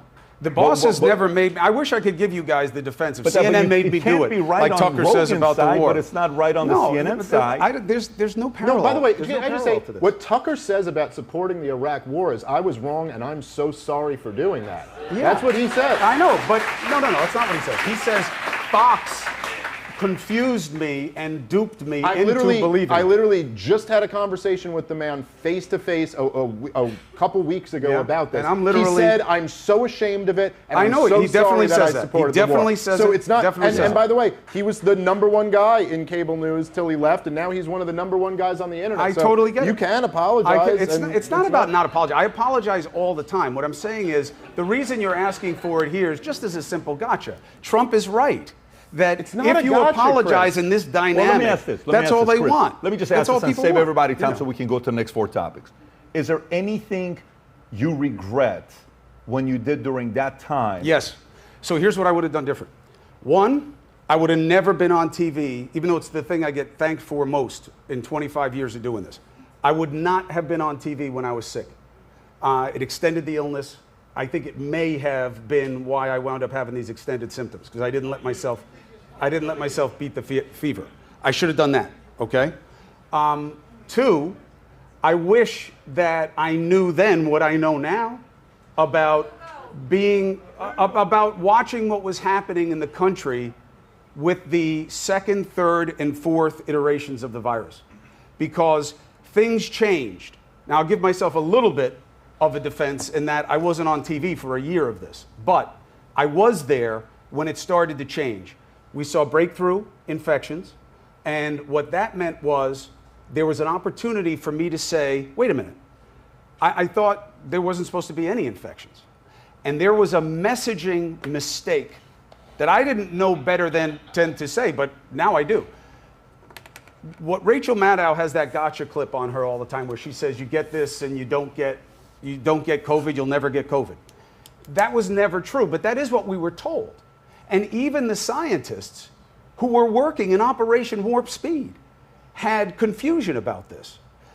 The vaccine always worked the same way, which was you don't get enough of viral buildup to get very sick or die. And they assumed, and it was this way in the beginning, that because you don't get a lot of virus, unless you're a super spreader, you won't be as contagious for other people. But that changed. And I wish that during that change, I had seen it for what it was and said, wait a minute, you got to change the mandates, you got to change how you see the booster, and you got to change how you message this.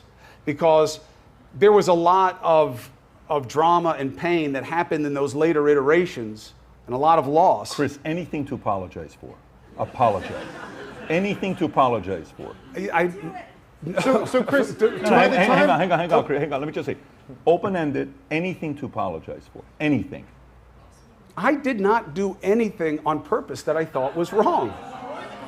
So whether it was or not, whether it was or not, listen, sometimes in life, you're married, I'm married, I've been married 14 years. I apologize all the time. That's the point. But sometimes we do stuff, whether it's intentional or not, sometimes we do things, and then we say, listen. That's because I want the other person to be okay. And there's millions of people that listen to you. I know, but here's the problem. You're the minority. There are a lot more people who, if I were to say, which I do not believe, okay, that I should have never said that people should take this vaccine early on. I should have never said that. I should have never said that when people change their position, you said there was no change until everybody loved the vaccine with Biden. No. Early on with Operation Warp Speed, I lived it. I watched the process. Everyone was celebrating that Trump got this done. All the Republicans were celebrating it. That's why Kamala Harris said what she said. She was playing stupid, petty politics and saying, I won't take any vaccine that's Donald Trump. That was stupid for her to say it. Then it switched. And the same people, the clip you have with me and Byron Donalds, who I respect as a lawmaker, I love having him on the show. I like to hear his name in the conversation about being VP. He went from, vaccine is great, amazing that Trump did this, I got it, my wife got it, this is awesome, to all of a sudden, I don't know about this vaccine. All that changed was that Biden came in.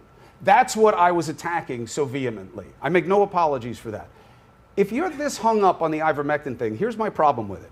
I don't like that Joe Rogan got beat up for taking it. I don't think anybody was in the right to say ivermectin was something you should be taking instead of the vaccine, or if you have it. We don't know that that's true. Even the maker of it says it. So do I like that Joe Rogan got beaten up? No, I don't like it. And to the extent that you beat him up. But you're saying it like someone else did it. It was you. But here's the thing. Here's the thing, okay? I mean, you didn't beat him up. You don't want to fist fight Joe Rogan. Here's the thing. Listen. I like what Joe Rogan does. I respect his success. I'm certainly not afraid of him, okay? What I'm saying is... That's a good, that's a good way to get a spin kick in the chest talking like that. Well, that's his choice. My choice is to say this. I don't like that he was demonized. But for me to say, hey, you know what? Nobody should have come after him for putting it out there that ivermectin was what he was taking and that's what you should do, because the research doesn't support it. So it's not right for me to say that. Listen, the research that supports the shot is a two-part answer. That emergency use authorization, they need to go back and review why it got it.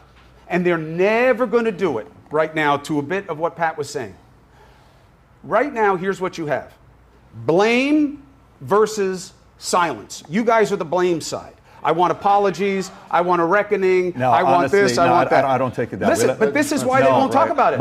I'm telling you why they won't talk about it. Hear me out. Hear me out. I'm telling you, my dad told me something one time.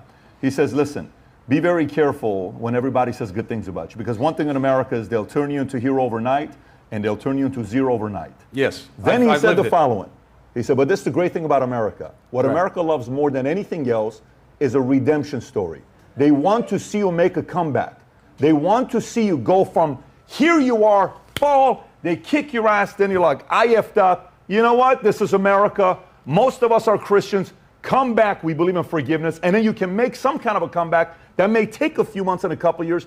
But then they're like, okay, what? We all make mistakes. Pat, that's the opportunity. I don't see that opportunity. Here's what I see. I understand you don't. I got to tell you, here's why. Because you believe that the way you see it is the only way to see it.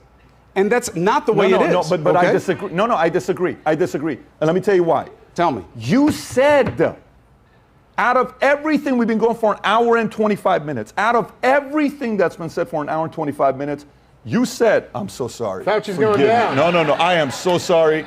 You said out of an hour and 25 minutes, you said, I think Trump's right for not apologizing. As a tactic. And you're using his tactic. You're using his tactic. I did not do anything that warrants an apology. Okay, can we go over some more? No more? Guys, we're moving on. We're not staying on this thing. The only thing I'm saying is the following. You know when you're sitting here saying, you know, they can't say this and the Ivermectin this and they didn't have the research and they didn't have the research. Dude, we have 9 months on COVID and everybody's talking about taking it. And we're being forced to taking all this other stuff. We didn't have any research on this thing. Warp speed, the whole levels to be able to go, no, yeah, go ahead and take it, guys. If you don't, shame this is. So that's a mistake, bro. That's a mistake. And then at the same time, like if you screwed up, boom, let's move on and go to, at this point, I know it's not gonna happen. So I wanna give a quick shout out to one of our sponsors. Can you please have a guy named Tucker, who's our sponsor here? He's got a couple of words to say. Go ahead. Since I was doing the same thing. I wasn't working on a construction site when I was 25. I was in the political media in Washington. And I stayed there from 1991 to 2020. So you'll hear it. I look back at myself and I'm like, I can't believe, for example, I supported the war in Iraq. Why did I do that? Now, I think to my credit, I went to Iraq in 2003 and realized I'd been completely wrong. And I said so. I didn't continue to lie. But I did go along with things I was uncomfortable with. I didn't ask difficult enough questions. And I wound up supporting something that was really bad for the United States and evil, in my opinion. So why did I do that? Part of it was I was young and stupid. Part of it was, I think, if I'm being honest, this was not conscious, but it's still true. I felt vulnerable. You know, I had at the time 3 kids.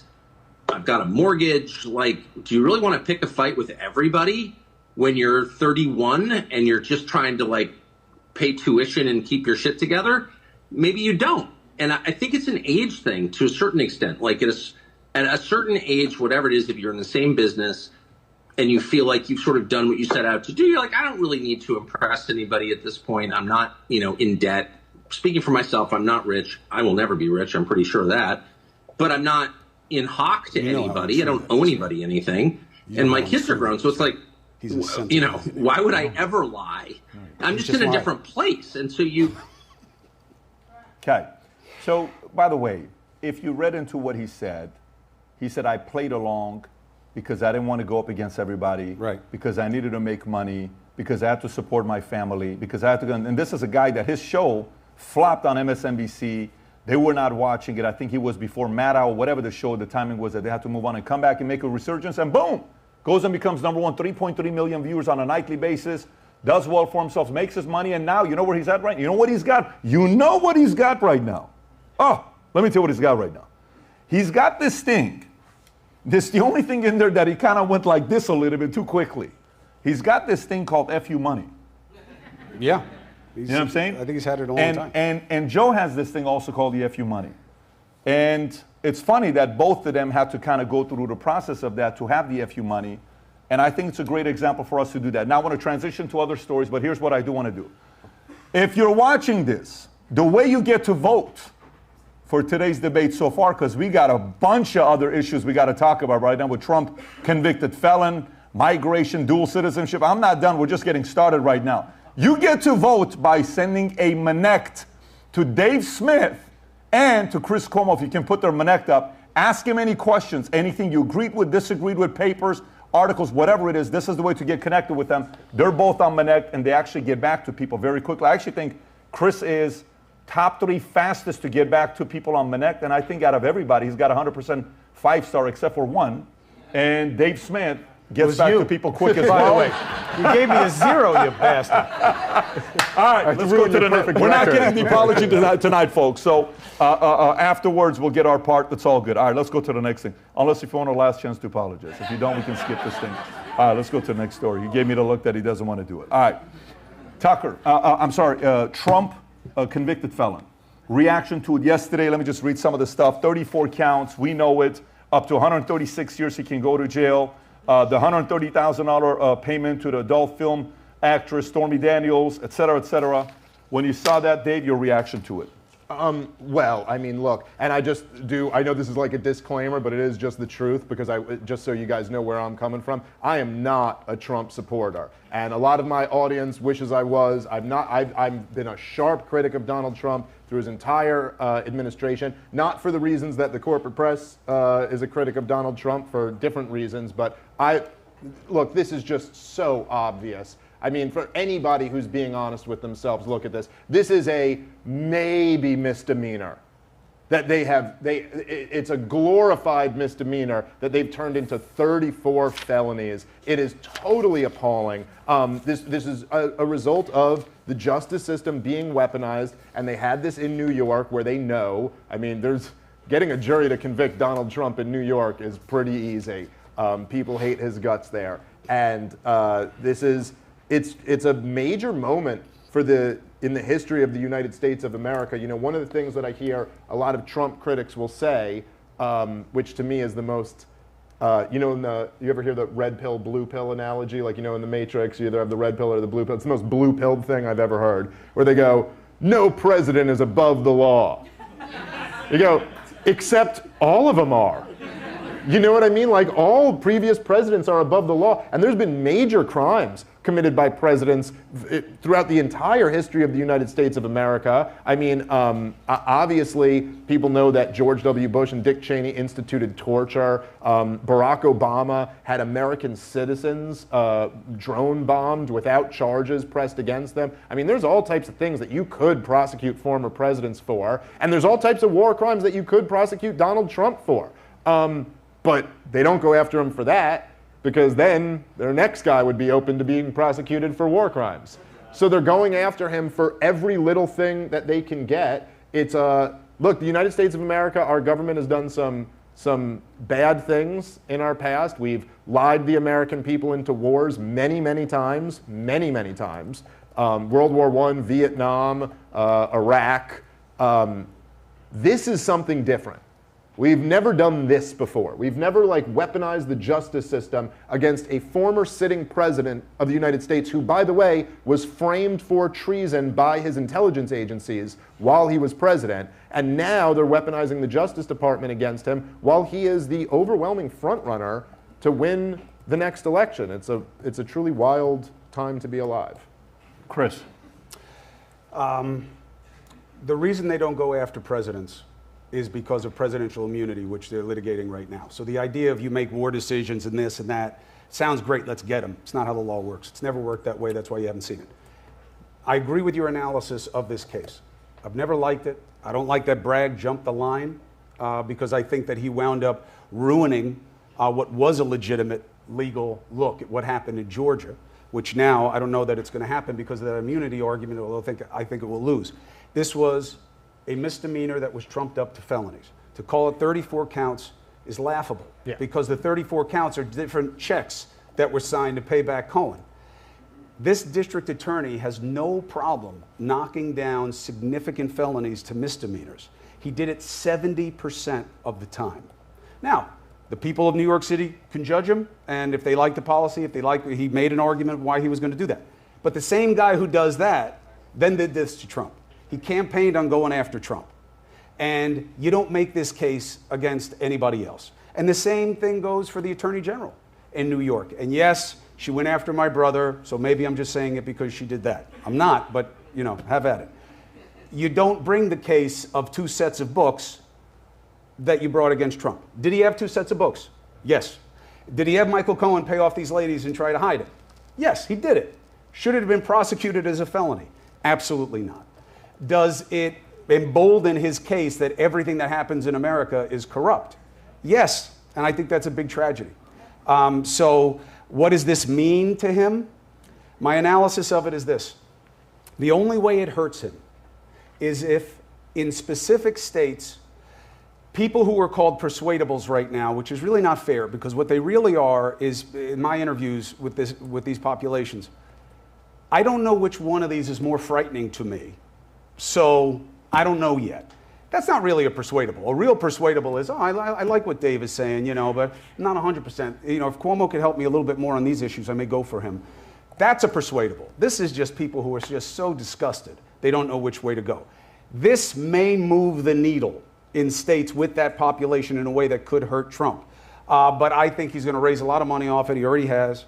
And I think it was a case that should not have been brought. And it was brought for the wrong reasons. All right, just a couple things on that real quick, because I don't agree that it's presidential immunity that's the reason why previous presidents haven't been gone after. I mean, look, when Barack Obama was first elected, remember this is not Barack Obama the president, or it's the very beginning, but this is Barack Obama the candidate in 2008 who was talking about ending wars and closing Gitmo and reinstituting habeas corpus and all these type of things. Right. And there was a lot of pressure on him from his left-wing supporters to prosecute George W. Bush and Dick Cheney and other top members of that cabinet for war crimes that had clearly been committed.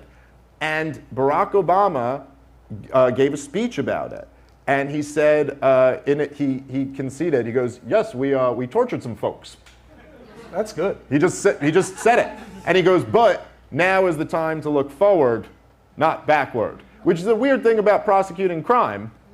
Typically, you have to look backward in order to do it. But my point is just that, listen, the way things really work in the real world is that at the highest levels of power, there's no such thing as law, okay? At the highest levels of power, all that matters is what's their political will to do. And the truth is there was no political will to try George W. Bush and Dick Cheney for war crimes. There is political will to stop Donald Trump for this. And look, I know you're a lawyer, and I'm sure you would kind of agree on this, that, look, if you had Donald Trump on videotape stabbing someone or something like that, or you had some clear crime that he had committed, and you went, look, we typically don't go and prosecute former presidents, but look, I mean, this is just so egregious, we cannot. This is, every single one of these cases are novel legal theories where they've come up with some philosophical way well, where not they all can of them, spin, but these two New York ones, yes. Okay, fine, where they can spin this into something that they never would prosecute otherwise. Just so everybody understands, a hush money payment isn't illegal. No. It's not illegal to pay someone to say, hey, don't tell anyone about this. It's just a contract. That's right, it's just a contract. What they're saying is that this was a campaign expense and he didn't itemize it on his business records the right way. And with Cohen's testimony in this, I mean, it's pretty wild that they actually got they got him because of this. the checks, okay? Because Cohen, they had to, I mean, you can't believe Michael Cohen. But the problem was, this happened. You know, the tape, you have Trump and Cohen talking about it happened. And Cohen is a rapacious liar. That's true. And you cannot like him for that. But Trump did it. It's just not a felony. And yes, they've gone after people for having two sets of books. Not people like Trump and in these circumstances. Now, what I get beaten up for when I'm in a different room is that I say there's a thing called prosecutorial discretion. All right, the idea that if I have the facts on Dave Smith, I'm going to prosecute him 10 times out of 10. It's not true. There has to be policy involved. Is this something I really care about? Is this the kind of crime we're trying to stop? We live this in your state too. DUI. DUI used to be no big thing. They had 3 different levels of it. Then all of a sudden it became a big policy. And now we all know, I'm sure in our own personal lives, God forbid that happens, how big a deal it is, and they're definitely going to come for you. These crimes are not those things. The Georgia case is something different. I don't know that you'll ever get to hear it. I do see it a little differently, though. I believe that this society does have administration of justice under law. Is it perfect? Of course not. Compare it to other places, looks a little better. But we haven't figured this out. You said novel legal theory as kind of like a pejorative about those New York cases, and I think you're basically right about that. Certainly this one that we're talking about. But there is this issue of this constitutional mechanism that if you're a president, you have to be impeached and removed, and then you are subject to the law. So, you know, and then people will say, I don't know if you guys followed the Supreme Court thing. It was actually pretty interesting, where he was like, so what if Dave and I are running for the same office and he decides to just shoot me in the head while he's president of the United States? Is that okay? And his guys were like, yeah. Luckily, Joe Biden can't lift a gun. But he'll take you out back. He'll take you out back. So, you know, look, here's something that I think I struggle with a lot in this business. And this is a Jordan Peterson quote. You have to ignore single factor explanations for complex situations. It's tempting. You want them. You want it to be simple. You want it to be obvious. But very often it isn't. Even this situation with Trump. which I think politically kind of net probably winds up helping him and hurts all of us. Bill O'Reilly suggested to me on my show last night that Joe Biden should do the right thing for the country and pardon Donald Trump. He said he should call Governor Hochul, state crime. He should call Governor Hochul and say, pardon Joe Biden. Thank you, genius. Well, if you'd let me finish, you would have heard it. So, but here's the problem with that. What happens if Joe Biden did that? Joe Biden pardons Trump of any federal crimes, okay? And Hochul clears him of this shit so we don't have to live through the sentencing. All right? And just so you know, when he is sentenced, July 11, he's going to appeal. They're going to go to sentencing. Even if he is sentenced, now I was wrong about this case, I thought it would be hung. And I don't think the guy's going to sentence him to time. I could be wrong again. But even if he is sentenced to time, he's not, you're never going to see him in a jumpsuit. He is going to appeal, and there is no reason to have a first-time offender incarcerated for an offense like this, even though it's a felony, it's an E-felony. Well, listen, I'll say... it's 34, but it's sentencing, it's going to be the same transaction. I would it's not say that they this, caught right? him 34 times. I would say if you zoom out, right, to kind of try to appreciate the Trump phenomenon. And again, I've never voted for Donald Trump, and I'm not planning on voting for him this time. I'm a big critic. I think he failed in a lot of important ways. I think his appointments were terrible. Government spending going up every year was terrible. His handling of COVID was terrible, okay? There are some things I like about him. But if you zoom out and just try to look at this, what Donald Trump really embodied, and I think this was something that you guys at CNN during the rise of Donald Trump could never quite grapple with, and I think this is something that in the corporate media in general they had a tough time grappling with, was that people were so furious at the establishment that they went with the biggest middle finger they could get toward the establishment. And he basically was pointing his finger at DC and saying, drain the swamp, these guys are all stupid, they all make bad deals, I'm very smart, I'm going to make great deals. They've ruined the country, which this was, even at the center of his slogan, Make America Great Again, there's an accusation in there, right? That's like, you ruined the country, and now I have to come back and save it. And this made everybody in the political and media class so furious that they lashed out and attacked Donald Trump. And then, of course, that made him that much more popular with his base, because the whole reason they liked him was because there was a big middle finger to you guys. And it's not like social conservatives thought Donald Trump was their guy. No, you know what I mean? Like, it's not like they were like, yeah, he really believes in Jesus or something like that. They hated him. But then, as he starts pissing off all these powerful people, more so that he has the entire media class against him. Then you have, between the Hillary Clinton campaign, the Steele dossier, and the CIA and the FBI getting involved, they all basically try to frame him for treason. And they do this for years. You don't think Comey gave Hillary a mortal injury near the end of that election? I think he was, yes, I do, but I think he was forced into it. Really? Yeah, I think basically, well, listen, let me just make the point I'm making, and we could get into that if we want to. But as you look at this, so they frame this guy for treason. He ends up beating that, although they certainly boxed him in and he wasn't able to get through a lot of the things he wanted to. Then, in the year 2020, you have what is close to a color-coded revolution as you can get in the United States of America, between the protests in the streets, the attempted false flags like they did with Governor Whitmore, the October surprise, trying to frame Donald Trump supporters, like this is what the anti-lockdown Trumpers like. They overhaul the way we do voting in this country, feel however you feel about that, and Donald Trump is removed. Since then, he announces he's coming back running for president, and then the Justice Department is weaponized against him. His home in Mar-a-Lago is raided. All of these cases come down against him. I know Tucker Carlson made this point once, but we are escalating here. Like, and it's, you kind of wonder, if you map this thing out, where exactly are we going? And it seems to me, from my perspective, that the most powerful people who really run the government, and this never comes up on CNN or MSNBC or Fox News, but shocker, American people who are actually a lot smarter than the people at those networks think you are. Did you know that the government isn't run by democratically elected officials? Were you aware that there's shadowy 3-letter agencies that have much more power than the democratically elected officials? Well, those people are letting you know that Donald Trump is not acceptable and he will not be president of the United States again. Now, what they're prepared to do to make that happen, well, yeah, that's the big question. We'll see. I wouldn't put anything past him. Look, I don't know about them. I've been doing this 25 years.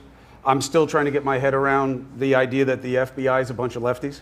I can't tell you. They're not lefties. I can't tell you how different that is than my experience. Good men and women do the job for the right reason 9 times out of 10. I never really had a good relationship with the FBI until Trump was president, because all of a sudden he started attacking all the institutions, in my opinion, unfairly in a lot of cases. And all of a sudden I was defending these people who I always hated because they would never give me any information about their cases. I think there's too much at CNN defending the institutions, Maybe that's not the job. Well, I'll tell you what, it was a weird, look, that's a good argument to make. And it was a weird situation to be in, because I've never had anybody in power attacking everything around them unless it served his purposes in the moment.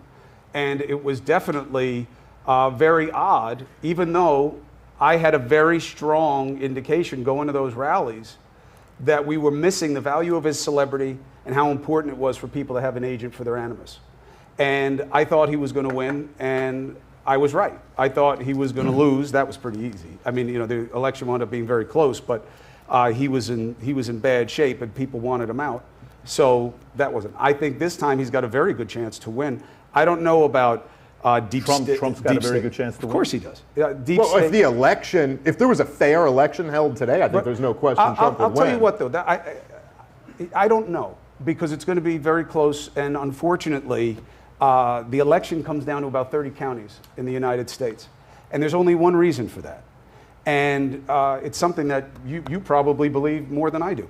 The party structure in this country is not a creature of the Constitution. We all know that, right? It's not a creature of law. It's just a tradition. It's a choice. The problem is it's a club structure where everybody in power has got to be in one of the clubs, right? That's the problem that the GOP is dealing with right now. You can't say you don't like Donald Trump because you're going to lose a primary, because very few people vote in primaries. The state party controls the primary, and they're going to beat you because he's going to cut their money if they don't come after you. And I'm not faulting him for that. That's the way the game is played. If I could wave a wand, and not deal with anything that matters to all of us, like the health of our kids and our families and stuff, but our collective polity, if we could get rid of the two-party system in this country, we'd be in a way better place. And here's why. I'm not a huge fan of polls. You can't find a poll where you won't find 3 out of 4 of Americans have the same concerns. 3 out of 4. Common concerns about what you want to see happen, what you like, what you don't like. It's never on the agenda. It's never discussed. One of my problems with this case is we got at least 2 weeks now of lawfare coverage. And 2 more weeks where nobody's going to talk. We're not talking about long COVID, that's for sure. We're not going to talk about any of these things that happened during the pandemic. Nobody's going to bring it up. Bobby brings it up.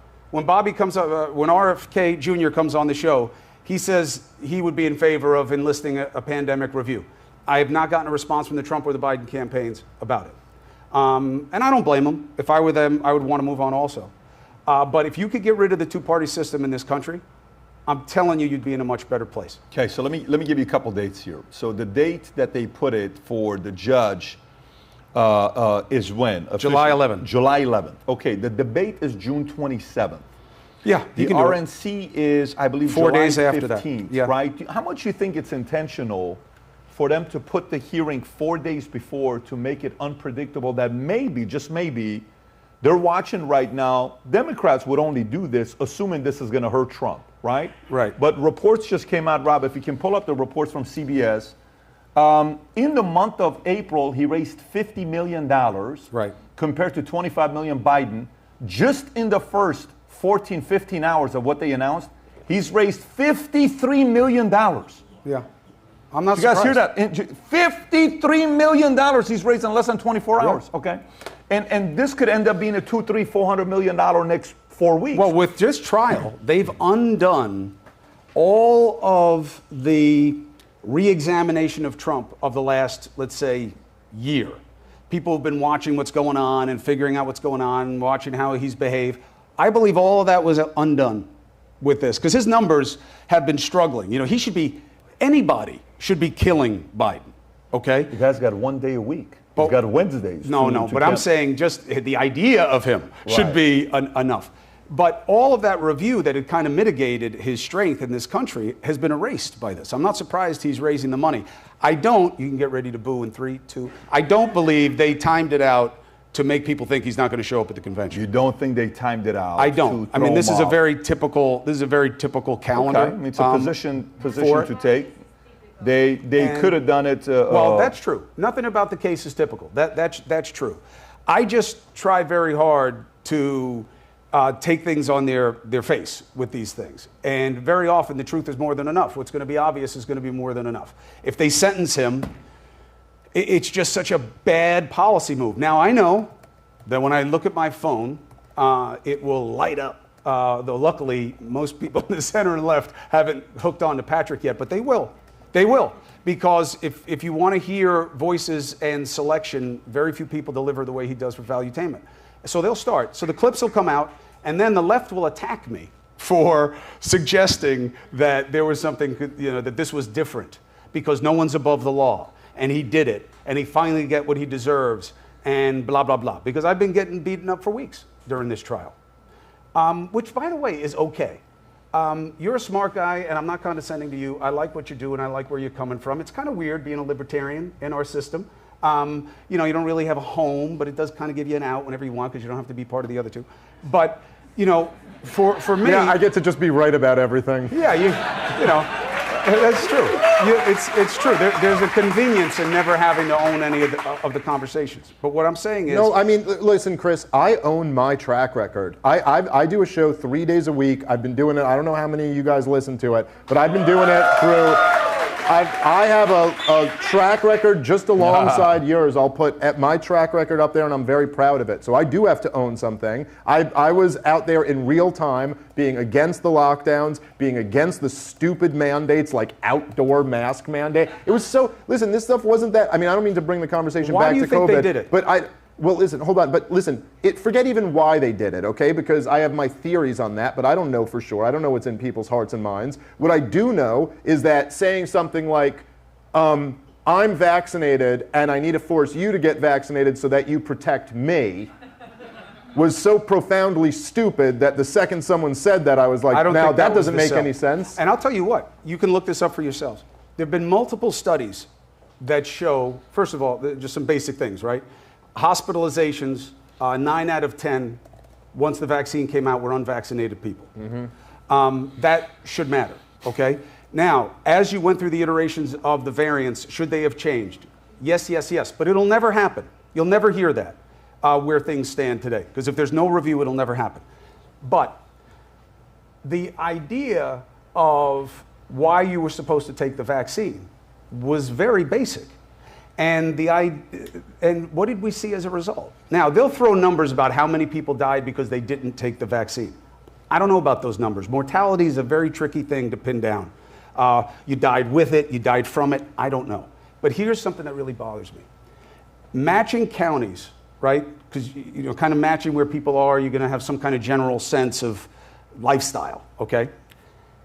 Republicans, unvaccinated, died in disproportionate percentages.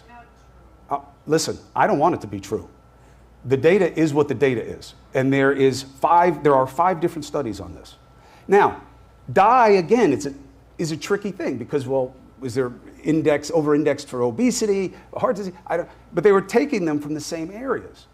And it bothers me that it became a politicized decision. And you can't say it didn't. That's what it was.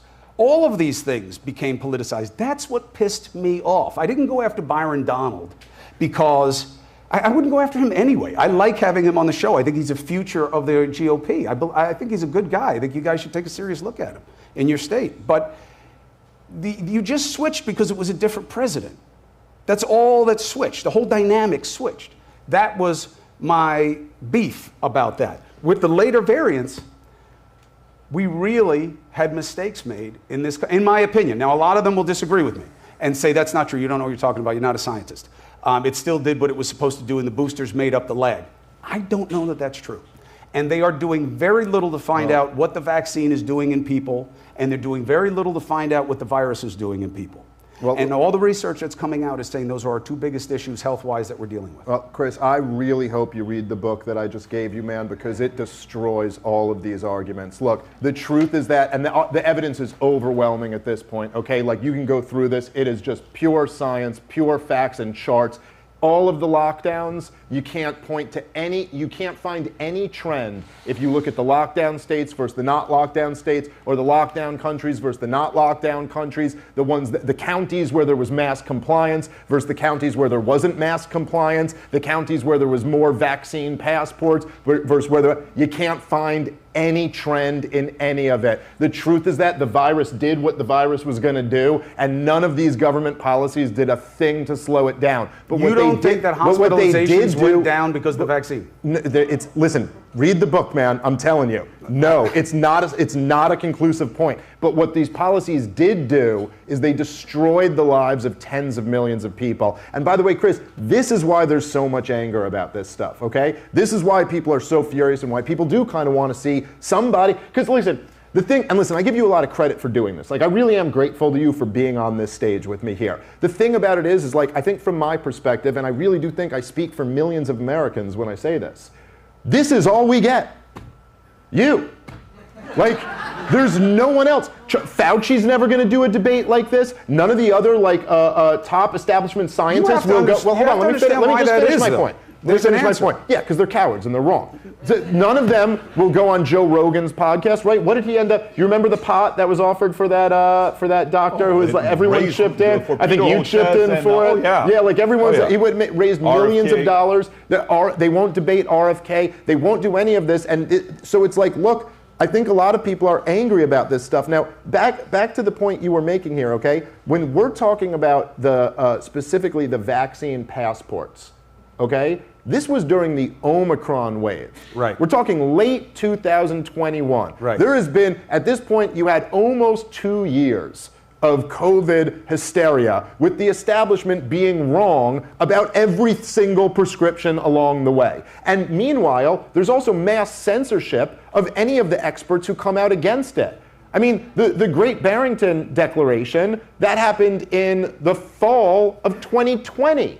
This is a full year later after that, after all these experts came out and said the government got this entire response wrong and ruined tens of millions of people's lives. But listen, if you look at, there's no question about. But they were seen as a minority group.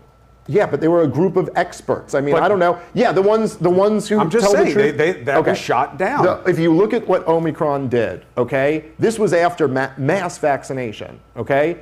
It tore through the unvaccinated areas and the vaccinated just alike. You cannot look at one chart and say, oh, look, this area had high vaccination rates, and therefore Omicron didn't really come in here and no, tore through it just the same as it did everybody else. It tore through it in terms of cases, not severe cases. It's not true. Look, I agree. It's not true. I agree. Well, look, again, we can look at the data. You can put the data up. I mean, this is what I do. But what I'm saying is this. This is what I do too, with a much better track record, Chris. I'm just being honest. This is the truth. I don't know that you have a better track record. I really don't know that you have a better track record. Okay, so let me ask you this. Right. Do you think lockdowns worked? Did they cause more harm than good? By the way, there was no good that was caused, but do you think they caused more harm than good? The correct answer is you can look again. I wish these things were that simple. Look, okay. I can argue yes. I can argue no. The government will say yes. No, but I'm asking you. The people who are in charge, Robert Redfield, will say yes. Do you think that lockdowns mitigated the virus and were not offset by the catastrophic harm that lockdowns caused? That's a different question. And that's hard to know. It costs so much pain in this country that it's hard to say. How do you value what they believe was saved in terms of lives? Go look at the Johns Hopkins study on lockdowns. They looked at all the lockdown areas versus the areas that didn't lock down. They found no difference in mitigating the virus. It was just the disaster. And I was against the lockdowns from the very beginning. I was against the ridiculous outdoor mask wearing. I was against all of the mandates, all of people being deemed non-essential, all of this stuff. I get it. But it wasn't just America. You make it sound like, I'm against it everywhere. But what I'm saying is, but it matters that it happened everywhere. it matters. And it happened in other places longer. And in yeah, look at Sweden. How did it work out for them? What? Wait, are you serious? Yeah. Sweden, by the way, here's how it worked out for Sweden. Lowest excess mortality rate in all of Europe. That's how it worked out for Sweden. They had rates of illness in there. Yes. And then they didn't build up the herd immunity they thought they were going to by going that way. Okay, and the UK wound up watching them and reversing course. And why is it that Sweden has the lowest excess mortality rate in all of Europe? Because of all of the deaths that were caused by the lockdowns. That's why. They were the ones who didn't do that to themselves. And man, I mean, you look at, Pat brought up the number of small businesses that were ruined during the lockdowns. That's the least of it. And that's huge. I'm not trying to downplay that at all. But you're talking about suicides, families breaking up, children falling behind, just things that people will never, and not just that, but also just, look, here's the thing, right? And this is what I think the media class never really grapples with. If I were to ask you, what was the cost of the war in Iraq? Okay? What was the cost of it? Now, you might try to find what you go, okay, we spent $2 trillion on the war in Iraq. Okay, there were 1 million Iraqis died as a result of that war. Over 10 million were displaced. You could look at the thousands of America's bravest young boys who killed themselves, tens of thousands, if you want to count the ones who blew their brains out in the aftermath of it. Okay? But then you know what the cost of it was? Everything that we're living through today in our country. Donald Trump being president, the lack of trust in the corporate media, the culture war, everyone being pitted. Like, these things have costs for your society down the road that are impossible to measure. And the costs of the lockdowns, it's going to be another 15, 20 years before we look back and really recognize it. By the way, one of the costs of the lockdowns was the Summer of Love. The riots that caused billions of dollars in property damage across you remember the fiery but peaceful riots of 2020? Yeah, I was in them. That was a cost of it. I mean, those riots didn't just come out, and it wasn't just a coincidence that they came on the heels of 3 months of lockdowns. Anyway, I'm just saying that, Look, I'm just telling you, the people that I talk to who made these decisions stand by them and say, I believe it. But here's the thing, and again, I'm sure Dick Cheney stands by the war in Iraq too. The whole party does, by the way. We went into the wrong country, and you talk about censorship, which is definitely something that is real and is getting more difficult to see. When we started reporting that yellow cake wasn't real, and Wilson came out and all that stuff happened, Bush came out and said, you're hurting operational security on the ground by seeding this stuff. The American people stopped watching the news. And that's what changed the reporting cycle. So I know what it's like to have people come after you and be censored. I like podcasts. I have a podcast. I believe in this space. I think it's the future of media. I think digital media is the future. But the idea that we're in the same space and deal with the same scrutiny and all those things, they're not. They're different worlds. And I talk to the people that you are talking about. So I have an understanding of what's going on. I'm telling you, they stand by their decisions. Yeah, but I'm not arguing that these people don't stand by their decisions. I'm just saying they're wrong. I'm saying it's easy to say they're wrong, but these people, where this is all they do, say, if we hadn't done those things, there would have been more death. If we hadn't done those things, it would have been even worse. Here's the problem with this. So I'm saying let's have a review of it instead of, a podcast versus the head of the CDC. The truth is we don't have a panel. Yeah, well, look, the problem with that is that just like the 9/11 investigation, it ends up being a total sham, and none of the that commission was not a sham. That was a good report. They had good recommendations. Remember, yeah, right, exactly. I mean, like as if we actually got to the bottom of it. There's 7 pages on it in there. Yeah, and okay. About the conspiracy theories about Building 7 and what they believe the reality is. It's right in there. Yeah. Okay, and then they had the 28 redacted pages that stayed redacted for years and years after that, which basically only came out when everyone didn't care enough to find out that there was high Saudi involvement in 9/11, and we continued to prop up the House of Saud since then. And by the way, fought on the same side as Al-Qaeda in Libya, Syria, and Yemen. But anyway, regardless of that, look, I understand that you're for this theoretical investigation into COVID. But here in the real world, the investigation has been done. I mean, the problem with you saying, look, when I talk to these experts, they really believe it. It's like, yeah, except for the head of the CDC who didn't believe it. And what happened to him? Who? He was banished.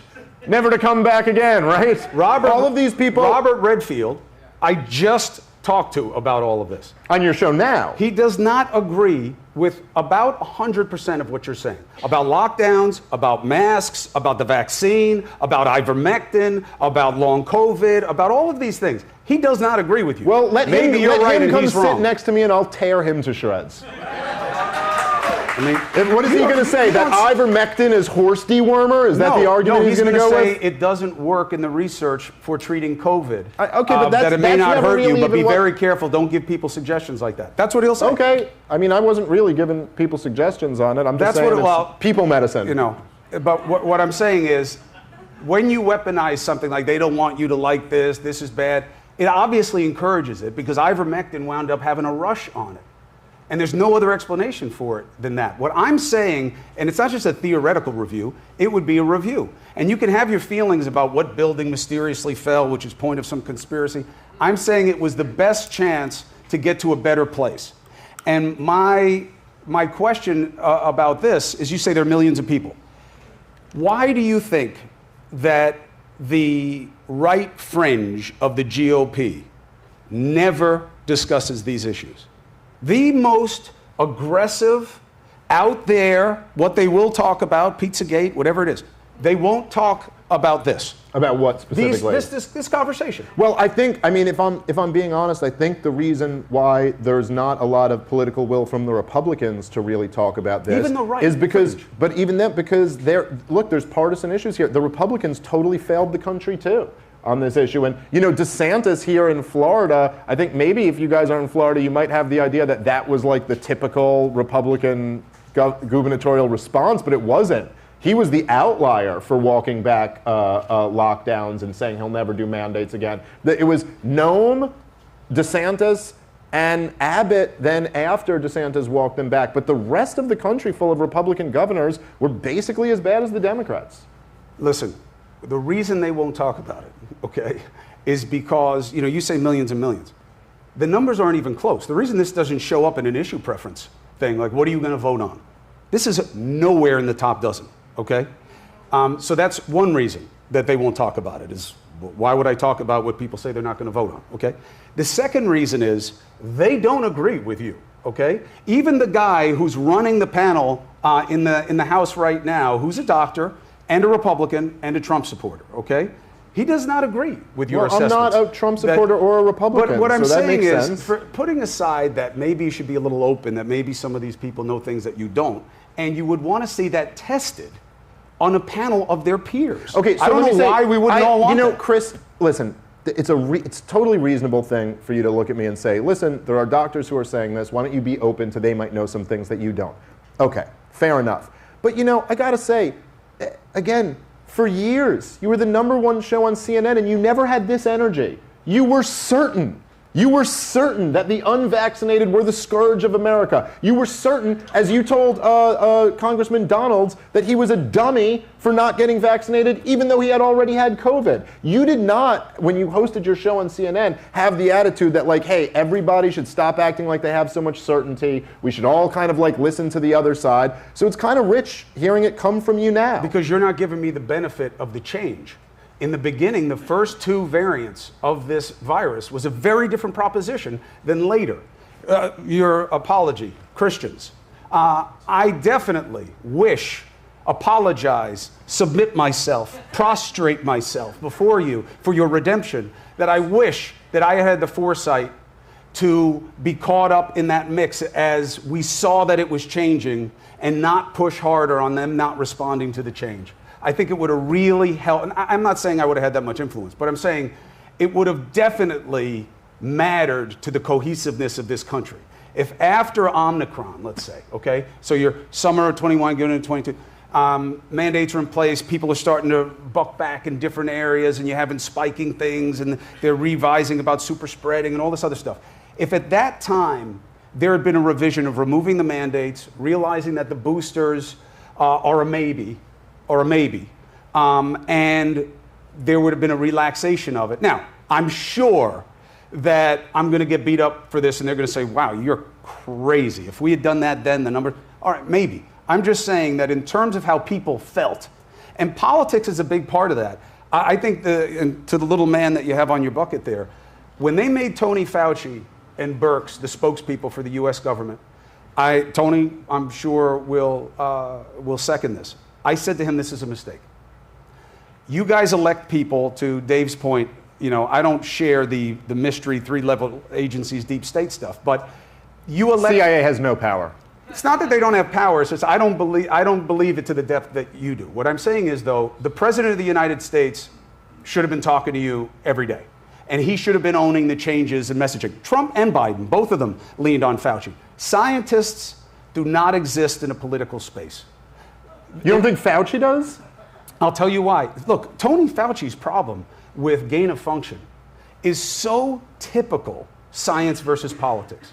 When you say, as a scientist, so they said no more gain of function. So this commission got together and changed the definition of gain of function. So then we did that research. So I wasn't doing gain of function research under that old definition that you're talking about. To a scientist, yeah, okay. To a politician, you're a dead man if you say that. And that's why he's having so much trouble with I mean, just listen, that. anyone just being honest would have a problem with that. I mean, what they did in the Wuhan lab was clearly gain of function by any reasonable well, not by their definition. Right. They made a snaky definition and then changed it so that he could get away with lying about it under oath before Congress. Look, but, by the way, you remember when Rand Paul asked him straight up whether he's getting royalties from the big pharmaceutical companies or not, and he refused to disclose the information? Come on, Chris. This guy is as corrupt as it gets, man. He puts out and the fact that you guys all just gave him fluffy interviews through the whole thing, man, was really a disgrace. He puts out an income statement every year. Comer and these guys have been very aggressive in going after him. They haven't made a single recommendation to the DOJ to follow up on anything yet. They're pulling him back on the Senate. They want to get into his emails. They get into all these things. Why? Because they have this other guy who's called a senior advisor to Fauci. He wasn't a senior advisor. It's a title. I don't know why that guy was saying what they were saying. They should definitely haul him in. They should figure out why he was saying what he was saying in those emails. They haven't tied it to Fauci.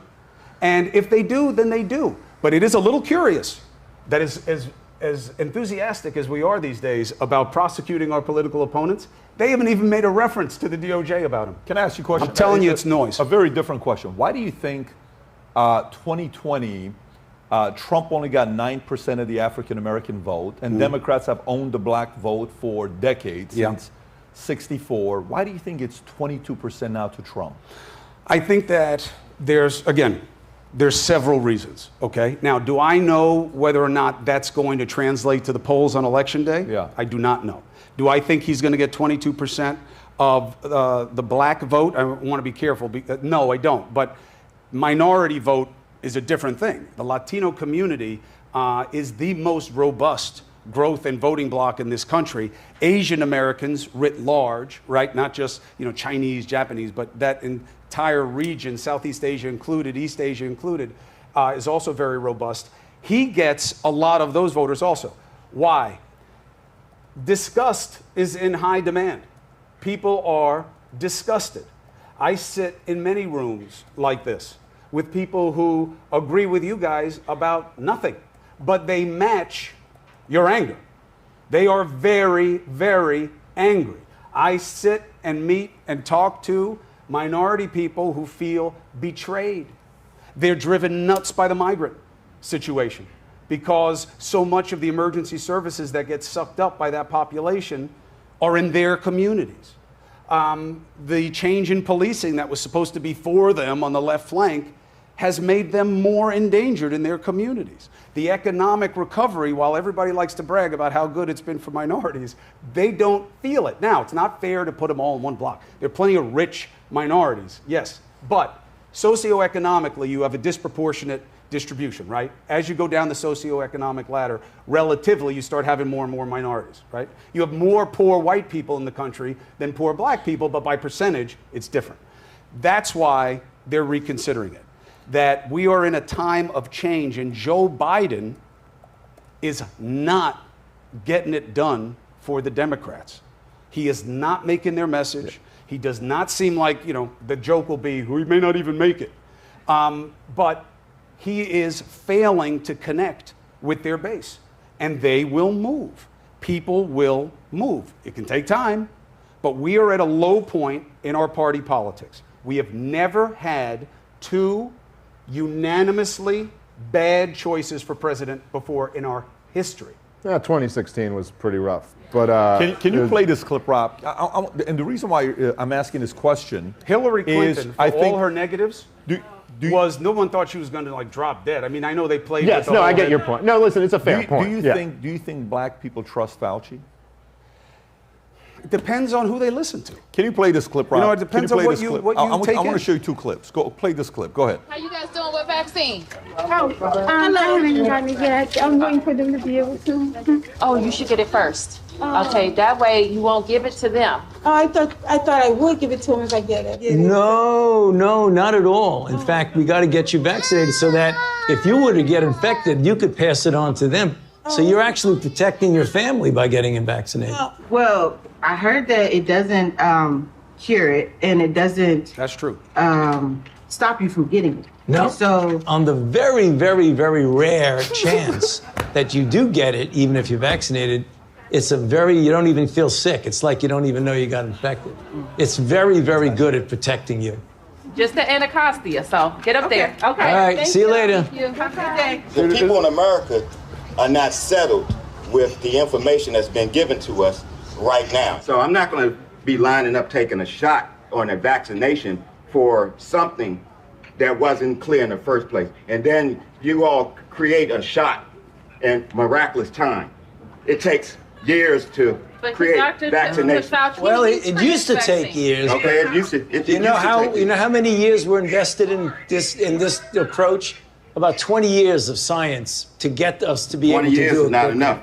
And 9 months is definitely not enough for nobody to be taking no vaccination that you all came up with. The only reason I'm talking to you right now, as close as we are, is that I've been vaccinated. Right. But if it allows thousands of people like you don't get vaccinated, you're going to let this virus continue to percolate in this country and in this world. Something like the common flu then, right? It's much more serious than the flu. Well, the flu kills a lot of people annually too. You know how many people died of the flu the last year? I mean, not this year, virtually none, but the previous year, about 20 to 30,000. You know how many people have died from COVID-19 in the United States? 600,000 Americans. Well, the number that you all giving that died, that's once again, that's you all's number. You gonna pass? Yeah, definitely. Because when you start talking about paying people to get vaccinated, when you start talking about incentivizing things to get people vaccinated, there's something else going on with that. Something else going on. It is something going on. There's something else. You're right. But I'm glad millions of people like me and most everybody here didn't get an. You know what their incentive was? Protecting their health and protecting the city. But I won't keep you anymore. It's okay, because my incentive, y'all campaign is about fear. It's about inciting fear in people. You all attack people with fear. That's what this the best part is he keeps talking shit while they walk away. I knew there was a camera. By the way, how beautiful is that, man? For sure. Dude, I gotta, after this, I gotta go down to Baltimore. I gotta, with that video, and try to find that house so I can just salute that guy. Isn't it just amazing that what's crazy about it is here you have Fauci and these local Baltimore politicians going through the hood in Baltimore, knocking on doors, and they're wrecking him. And it's not even like, listen, with hindsight 2020, because at the time they were putting out the video and mocking those, these dumb black people in the inner city don't know what's going on. They were right. And Fauci was wrong. And Fauci was totally... It should be, I mean, you should lose your license. You should be shunned from society. For him to make the claim, to look at somebody when none of the trials and none of the data at the time supported this idea that if you get it, you might get sick, but you won't even feel it, and you can't give it to anybody else. This was nonsense. And I heard, actually, by the way, Jay Bhattacharya, who wrote the foreword to this book, he said at the time, he goes, whoa, Fauci is way overplaying his hand. Like, none of the data justifies him making this claim. It's not none of the data. Here's where they were wrong, okay? They weren't wrong. Here's where it didn't become what they wanted it to be. Look.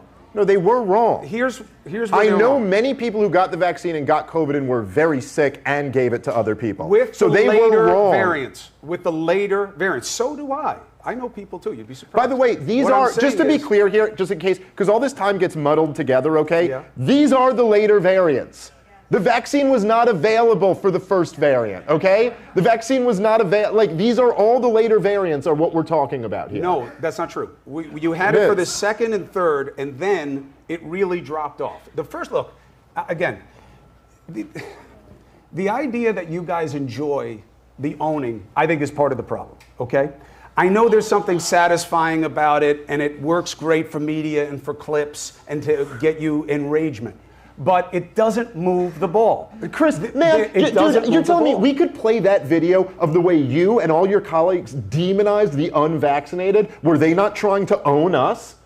It's only I'm sitting here, I'm the one who wants to own. Vaccinated, no, it's in response. Not getting vaccinated mattered. Yes, it's in response to all of you guys trying to own us for years from all of the halls of power. Fine. That now that you were wrong about everything, we're going to point that out. Fine. Yes. No, hold on. Two things. One, vengeance. Good. I hope it feels good. If you think it's going to stop it from happening again, you're wrong. You're wrong. I don't think it's vengeance either. I'm saying if that's the instinct, you tried to own us, we're going to try to own you. That's not true. But that's why I'm here, okay? And that's why I have a show that has guys like you on more than any other show on television, okay?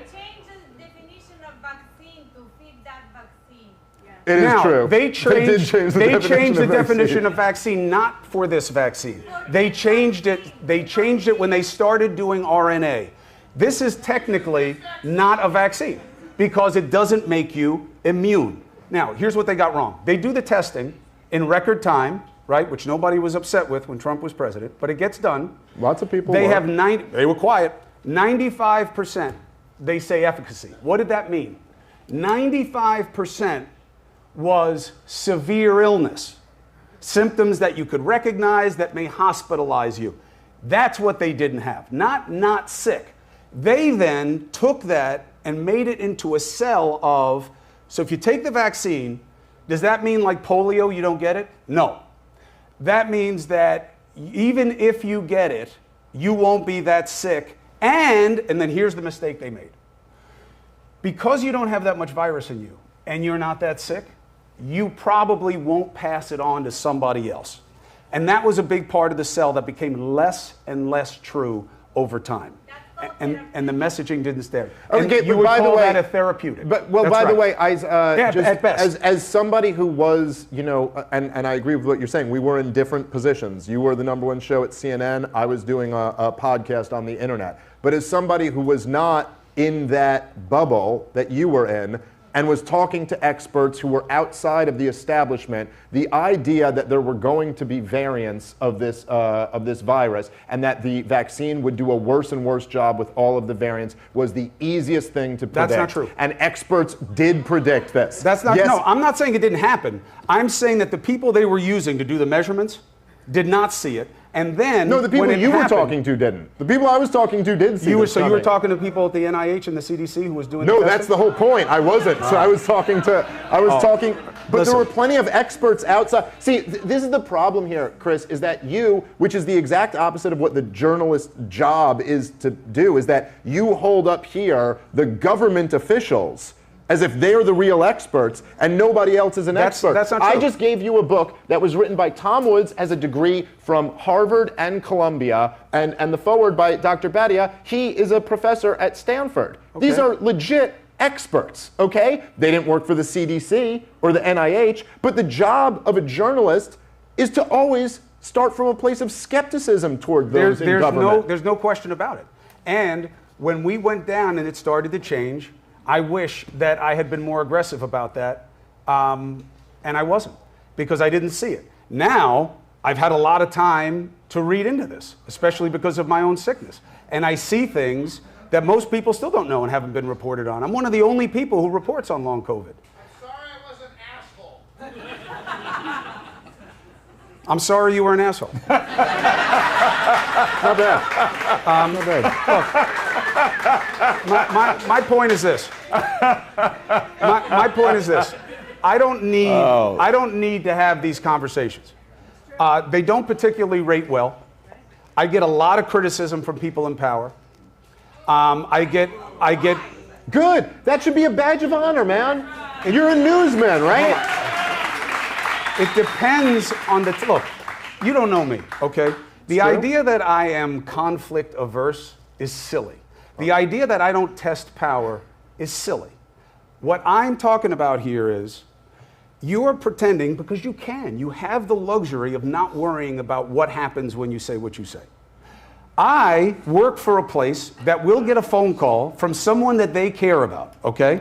It will matter to them. And you can say, well, they work for this 3-letter agency that are all, you know, bad Chris, people. If I had, let me tell you something. This is what's really infuriating about you saying that, right? I understand the pressures at CNN where powerful people could make a phone call and then you could be in a lot of trouble. No, it's just an accountability proposition. Here, let's talk accountability. If I had your track record on COVID, I'd be out of business. Period. No one would listen to me anymore. I would have no way of making money. I would argue the reverse. I'd be ruined. I would argue the reverse. Absolutely ruined. If you didn't tell people that there were easy ways to get past COVID and that the vaccine was a joke and everything that happened was a joke, I don't think you'd be in business. I think if you weren't doing these things, I don't think you'd have the same platform because it sells very well in digital media. No, I mean, it's just, first off, I never said the things that you just said. The thing is that, yes, you're right. Me being against lockdowns, against mandates, against the corruption of big pharma, again, yes, that did help me. No, and the sure. vaccine. You don't think people should have taken the vaccine. I already said that I do think there was a group of people early on who should have taken the vaccine. But what is that group? I said already, I'll say it. I think old, sick people who had never had COVID. And the people who were with them? No, I don't agree with that. Really? But I think there was a strong argument for that demographic. By the way, old, sick people who had COVID, probably unnecessary to take the vaccine. Your likelihood of dying after you had already beat COVID once plummeted way down. Natural immunity is stronger than the vaccine, as it is with almost all And by vaccines. the way, it's interesting you're all saying of the studies show that hybrid immunity, which is having gotten it from the virus and also having the vaccine, is the best level of immunity. That's what the research says. It's not true. That's what the research says. Yes, but to say what you're saying, my dad, when we were talking as a family on who should take the vaccine, should not, what are you going to be doing? Here's what we're doing. I'm not taking it. Wife's not taking it. Kids are not taking it. My dad, who's a conservative, took it. And he was 78 or 79 at the time when he took it. I think something like that, right? 4 years ago. He took it and he got the boosters. 2 years later, he got COVID and pneumonia at the same time at 80 years old. Literally. Do you remember that when he got COVID and pneumonia? How bad was it? Yeah, he was bad. But guess what? He's here with us at 82. He's strong. So there's a part of it, I agree. The fact that, you know, for a certain section of a community, well, I listen, think it was... here's, no, and that's a good point, Pat, but here's the thing, in the real world, what was going on, during all those clips that you were showing of them demonizing the unvaccinated, this was, again, to put this in the time frame here, right, this was after the rollout, okay? So after the vaccine was made accessible for everybody in America, and they really did make it very accessible for everybody, and then not enough people were getting the vaccine, and then they started like pushing like employer mandates and things like that. Ultimately, Joe Biden lost at the Supreme Court with his OSHA mandate, which would have made every mid-size and big company force their employees to get vaccinated. Okay, but at about this point, when there's still some people being hesitant, that's when you see everybody demonizing the unvaccinated. This is a pandemic of the unvaccinated. When they started rolling these things out, okay, so I know someone, a family friend, right? This is a kid who was at a grad school, 25, something like that at the time. They forced him to get double vaccinated, and then the next year they forced him to get boosted a month after he had COVID. This is a healthy 25-year-old. And so, you know, you could talk about, if you want to split hairs, about the people living with a vulnerable person. No, I think if that vulnerable person got vaccinated, that's enough. But there's just no scientific argument in the world why a 25-year-old kid who is already double jabbed, who just had COVID, a month later should get a booster. And yet on CNN and all the other major networks, they made it seem like that wasn't even a thing. It was just, you're a bonehead, you're an idiot, you're what's ruining this country. And the craziest thing about it was that they were blaming the unvaccinated for why you don't have freedom anymore. Like they're the reason why all the rest of you guys can't enjoy your freedom, when the reality is the reason the rest of us couldn't enjoy our freedom was because of the corrupt government who was doing this to us for no reason. And man, it just would have. But you know that's not true. No, I know it's 100% true. No, that's how you feel.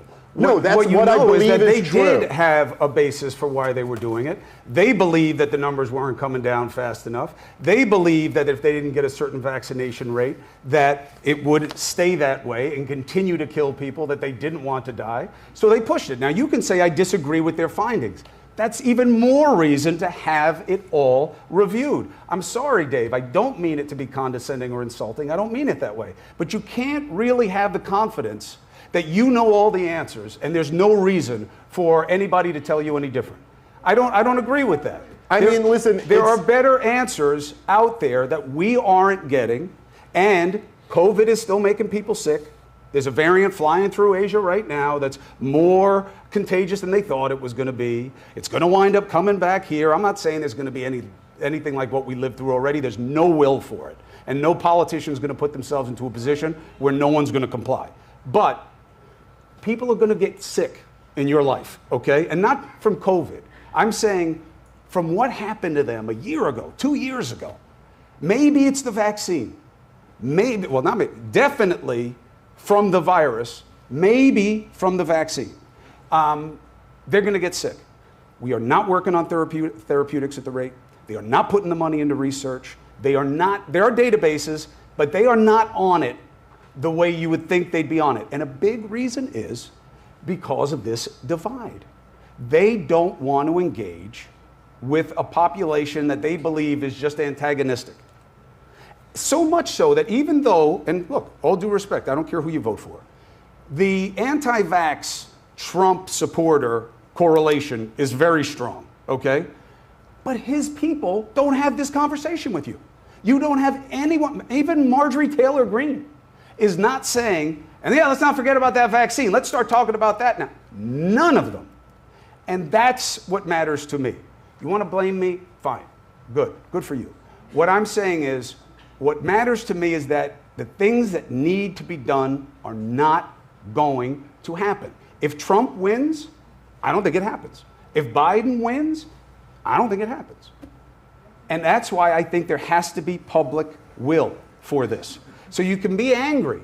I think it's a great motivator in this situation. There are plenty of things that I think you should be angry about. But what are you going to do about it? The only way you can get any of this rectified is by having a body that has to be respected, put out the findings. Some of them will match Dave's, some of them won't. And that next time, here are your things, you can't do this, forget the WHO, we got to get our own pandemic board back, and here are the kind of people who should be on it. Whatever they come up with. That's the only way. Otherwise, you know the old quote, right? What happens to people who don't learn the lessons? They'll repeat them. Yeah, well, I sure do agree with that. I think that there's, look, the silver lining in all of this is that trust in corporate media is at an all-time low. Trust in every other institution in this country has evaporated. And the truth is that you'll never be able to do this to us again because we simply won't let you. People won't believe it next time. And what is trust high in America today? What is trust high in? I'm not exactly sure what you're asking. He's saying if trust is not high in media and the government, what is it high in? Oh, well, I think that there's tremendous trust in the alternative internet media landscape. No, yeah, absolutely. There is. Listen, I'm not saying there shouldn't be. I'm saying, Chris, you could just look at the market on this. Look at the numbers Joe Rogan gets versus the numbers CNN gets. Way more people have flocked over to him than are watching CNN because they trust him. Look, I'm happy. I'm happy for Joe Rogan's success. Good for him. The highest rated thing in media, and let's just put it all in one basket. You've got the nightly news that was supposed to be dead 20 years ago, still gets 9 million people a night. So the idea that nobody cares about that, obviously they do, they're watching. What I'm saying is versus this. 40 million. Used to be a lot more than 9 million. Yeah, but you measure that over a month. No, I get that. Not one day. No. Cronkite used to be the, Oh, there's no question. It's stratifying. It's changing. And I think that's good. I think it's good. I mean, I think that... I'm saying that there's no trust in anything. No, I don't think you're right. I mean, I think that... I mean, I don't know that I have, like, polling data on this, but I'd imagine if I could poll the valuetainment audience, there'd be tremendously high trust in Patrick Bet-David. I'd imagine if you could poll my audience, they would be tremendously high trust in me. That's not true. And look, I understand kind of not wanting to deal with that because it's uncomfortable when you were one of the main guys in an industry as trust totally cratered in that industry. But you can look at this on a poll. Trust in media is at an all-time low. Trust has been low in media since the Vietnam War. That was the turning point. You can look at these Gallup polls. It's gotten lower and lower. Pull up the other one. Not even this one. There's another one. No, it's not. It's at 23, 27 right I think now. it's lower than that. I think it's ever been like. It may be the lowest, but I think it's lower than that. But the point is, it's low in everything. It's low in everything, and there's a difference between a fan base and brand respect. No, I don't think that's how life works. I think here's how life works. You got your mom and dad when your parents go through a divorce. At the time, one paints a picture of the other person that you buy into, and the other person doesn't say shit. For 15 years, you think this is a bad person. 15 years later, you realize this person was full of shit. This person's trust is lost. This person's trust is gained. Trust moves. Trust doesn't stay and just disappear 100% against everybody. Find a graph that shows what has increased trust, spiking trust. By the way, let me show you this. I want to show you this. I asked you guys a question about the black vote, why it's gone from 9 to 22, and I showed you the one clip. I want to show you the second clip. I want you to see this here. This is Bronx. It's not all black. You got Dominican, Puerto Rican, a lot of that. This is last week, Rob. Got whites, got Asians. I want you to watch this clip. I want you to watch this clip real quick, and then we can come back to last thing, because we got 20 minutes left. I do want to hit immigration, because I want to show you guys one clip to get your feedback on. Rob, if you got the clip I texted you, just play the clip. I texted it to you a few minutes ago. I'll put a thumbs up on it. I want you to play. It's a tweet. Chicago One Ray. Chicago One Ray is a tweet. Go ahead and play this clip. Watch this, folks. If President Trump came here to the South Bronx, would you attend the rally? Of course. I would want to meet Trump. I want to shake his hand. He's the only president that I see that can ever make America great again. He's capable of doing that. I would love to go to a rally with Donald Trump come, because I'm a big Donald Trump supporter, and I would support him 100%. Oh, yeah, definitely we're going to show him love. We're going to show him a lot of love, and, you know, like they do in other states. We definitely need to see Trump here. There's nothing but love for Donald Trump here in the South Bronx, the North Bronx, the East Bronx, and the West Bronx. So tell me... We want Trump to come back. Please, bro. Biden, get out of here, bro. I would come to the rally and support Trump, because the Bronx need a change, and we need somebody that's really going to help this community. I would definitely come to a Trump rally in the South Bronx. I like him. You do? Yes.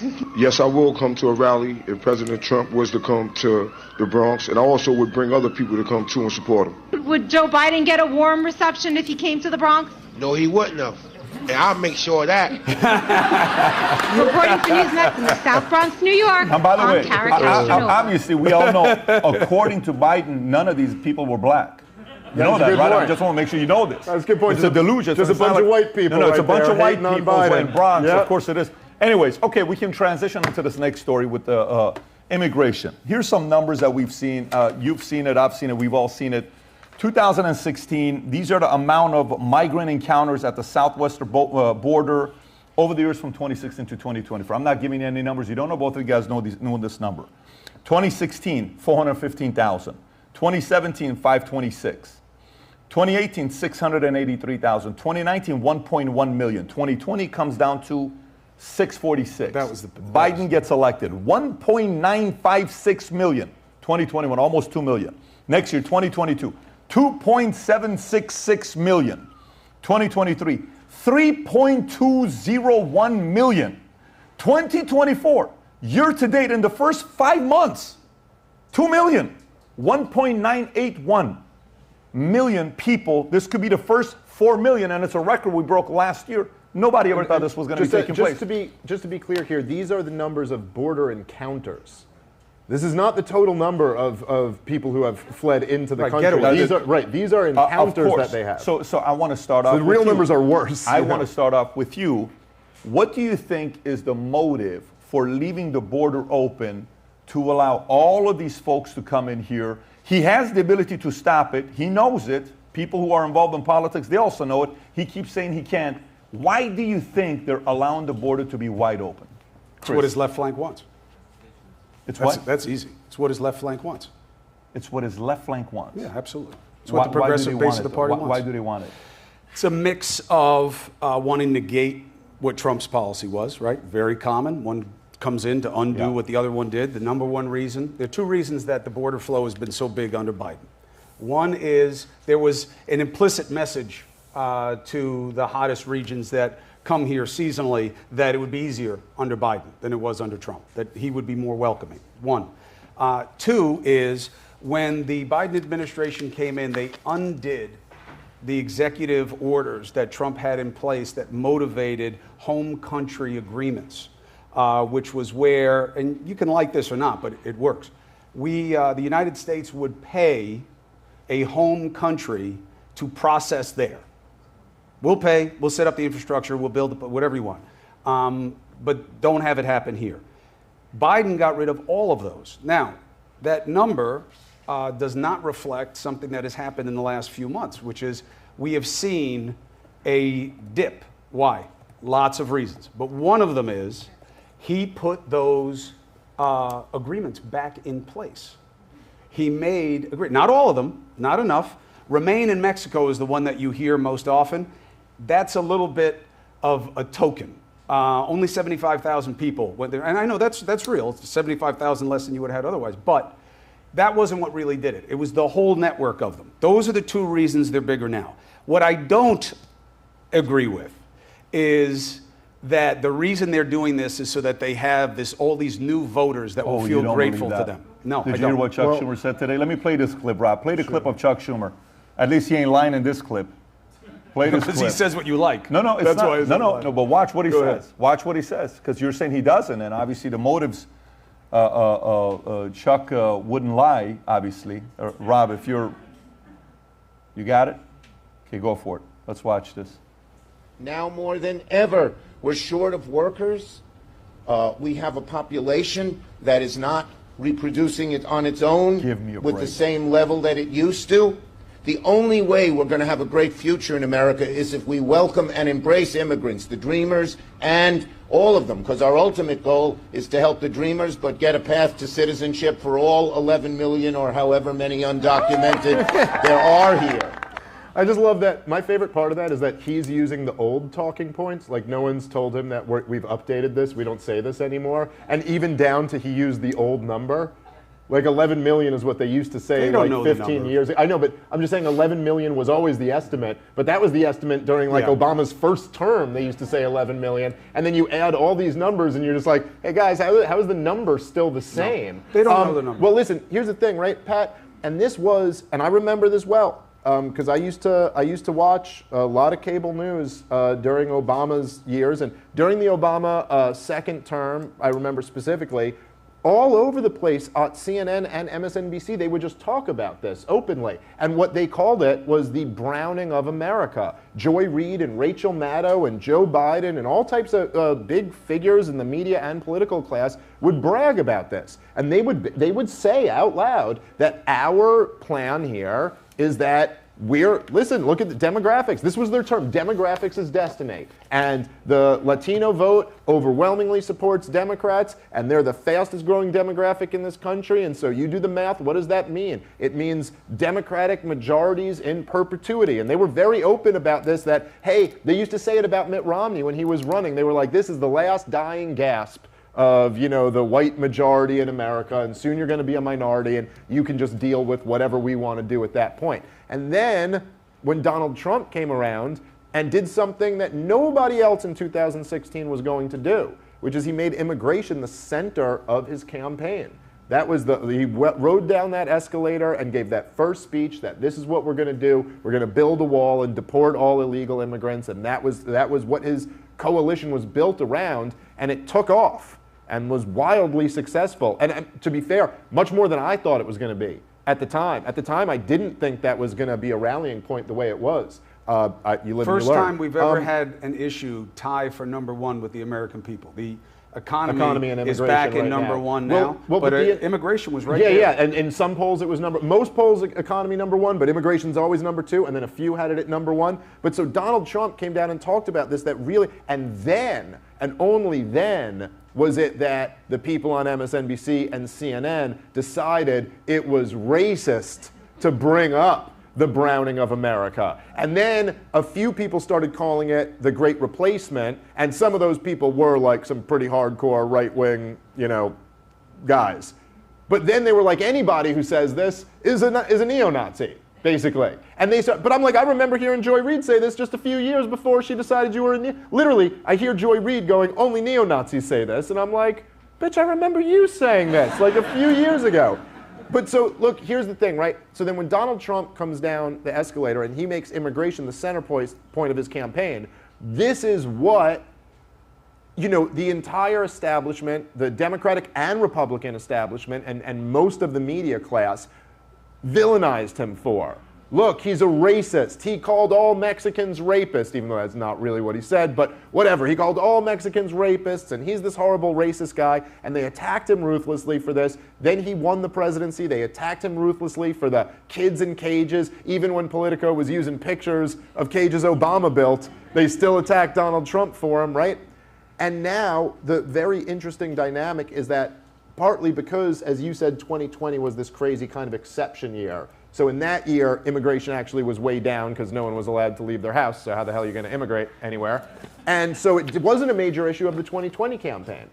However, in the years since Joe Biden came in, and I think part of this is what I think you were kind of alluding to in your answer, is that regardless even of what the policy is, when you got the president who's on TV saying build a wall, deport them all, and then you got another party who says you're a horrible racist, and then that party gets in, it does kind of send a signal to the world, like, oh, the guys who are easy on immigration are in now. Now, on top of that, there's all types of UN-funded NGOs that are like sponsoring these huge waves of people coming in. That's a whole nother rabbit hole to go down. There are a lot of employers in America that sponsor them. That's true too. That's true too. There's always been a big business appetite for cheap labor, obviously, because big business likes cheap labor. But the interesting thing that we're living through this dynamic now is that the crisis has gotten so bad, and also with some savvy political maneuvering by some Republican governors where they've sent them into blue areas, and then as soon as the migrants get into blue sanctuary cities, they go, now it's a crisis,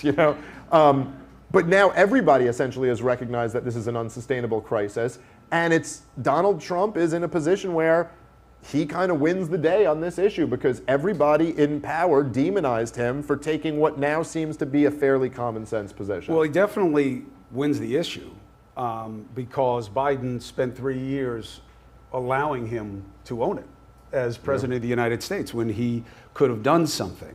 And again, I told you guys this earlier, even though I've been in this business a long time, and it is a simple business, it's a soundbite business, it's an enragement business. I see a lot of layers to things very often. And 2 things, 3 things, 4 things can be true at the same time. We do need people to fill jobs in this country. We do need to have immigration that works for this country. You also have to have a southern border that's secure and processing. When you talk to the people on the southern border about what they want, what they need, the people who are doing the job, CBP, they never start with a wall, okay? What they start with is rule changes on what is asylum, because economic asylum is not asylum, and that's not what we're tied to under international law. We don't have to make it that. And they want rule changes, they want processing agents, they want places to put people, because they are under tremendous emotional strain with what they have to see and do every day, more than any other peace officers we have. That's what they want. And they want all the borders, but it's not just a wall, right? You need sensors in some places, you need drones, you need all this different stuff. And they want to double their manpower. Nobody gave that to them. That's not what Trump gave them. Why? Couldn't get it through Congress. Biden didn't give it to him. Why? Can't get it through Congress. Do you need people to come to this country? Yeah. Are they taking your jobs? No. They're jobs that are open because we don't want to fill them. Also, by the way, to your point, Donald Trump for his first 2 years had Republican House and Senate, and they still just to because they're wasting time trying to repeal Obamacare. Why? Because that's what they thought the base wanted. That's my point about the pandemic, is you have to make them think that's what you want. Otherwise, they're not going to act on it. There's no upside to this. All right? Nobody wants to sit between these guys. Nobody wants to have themselves reviewed. Nobody wants anything, especially when they can't beat the other party with it. Immigration is a great issue because it allows, and the left has opened themselves up to this. If you don't want a bunch of brown voters who you think are beholden to you, then why are you doing this? And they don't have a good answer. So it opens the door to a theory about it being replacement. And Trump did talk about it in a way that was offensive and beneath the dignity of his office. This is a nation of immigrants. Yes, you have to come the right way. No question about that. But he was delivering a different message because there was reaction formation to what the left and the diversity crowd on the left was pushing, and it's called white fright. I probably get more in danger, especially when I was at CNN. I thought this was going to get me fired, this particular issue. I was wrong. But white fright is real, okay? And the response to that is, what's the matter? You don't like having to share your power? Is it sorry you're going to have to earn something now? Oh, that's what you're supposed to say. I say, but they believe this. There are a lot of white people in this country, and they believe that the culture is being redesigned to exclude them, and they think their kids can't get into schools, they think they won't get jobs, they think these things. I don't know if they think those things. I mean, DEI is the law of the land. No, I mean, they're openly discriminated against. That's what I'm saying. I'm not saying they think it wrong. Yeah. But so, you are not allowed. You've never heard anybody talk about that on the media that I'll way. just say this, okay? If you were to turn on the corporate media, you'll hear about whatever white fright or DEI or how there's such this racist portion of the country. Trump supporters are so racist. I don't know. I think from what I've gauged in this crowd so far, it's been a fairly Trump-friendly crowd. I don't know. Do you guys like Donald Trump? Okay. I see a bunch of races of people. I see this show is being hosted by an Iranian guy over here. I think okay, from it's a huge insult. That's all right. We'll take. No, I didn't say Persian. I didn't say Persian. I said Iranian, right? Sudai, Aramnai, whatever it is. We have a few Syrians in the house. If you turn off cable news, turns out this country's actually pretty cool, and we're not that racist of a place to be in. And if they would stop provoking these racial conflicts, there really wouldn't be much. I think the media is an echo of what you have two teams that are about. The reason that we're in the situation that we're in is that division is the best currency in politics. Yep. It works the best, okay? Enragement works in media, digital, linear, cable, doesn't matter. People being angry, they'll watch. They'll come in. Everybody's got a reason to be angry about something. The only thing that can happen in a two-party system is exactly what we're living. Zero sum. I can only win if he loses. It is way easier for me to make him lose than it is for me to prove to you that I am better.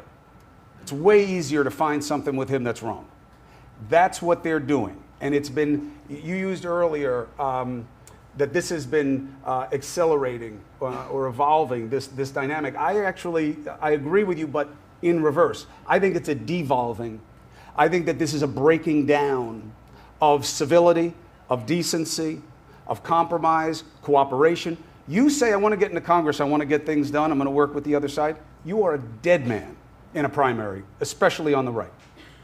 That's what this is. The only antidote is bottom up. It will never happen top down. Well, the thing is that we're in a collapsing empire right now, and that's our job is to try to right this ship. But we're in a late stage empire, and that's what America is. And this rarely comes up in corporate media, but the USA is the most powerful empire in the history of the world, and we are the global empire right now. But we're in the very late stages of that with all of the characteristics of a late stage empire. And what are those characteristics? Being way too expanded militarily, being very, very far in debt, and then what ultimately happens after that? The culture devolves into decadence. And that's why things are dumber than they've ever been before. And that's why, you know, you have people, whether it's like a gay pride parade where two guys are like slapping their butt cheeks together and then they're going, we're standing up for our rights. Like, no, you're not. You're not fighting for rights. This is decadence. When you see, if you look back at, say, like William F. Buckley's firing line, when it would be William F. Buckley going at it with Gore Vidal, okay, well, just the level of intelligence there between that and like Sean Hannity going at it with Don Lemon, no offense. There's been a significant fall off. And I think that's what's going on all throughout the country. And what's happening is that the most powerful people are trying to pit us against each other so that we're constantly fighting in a culture war so that we never all get together and realize that, you know what the left wing and the right wing of the culture war have in common? Both of their dollars been destroyed by the Federal Reserve. Okay?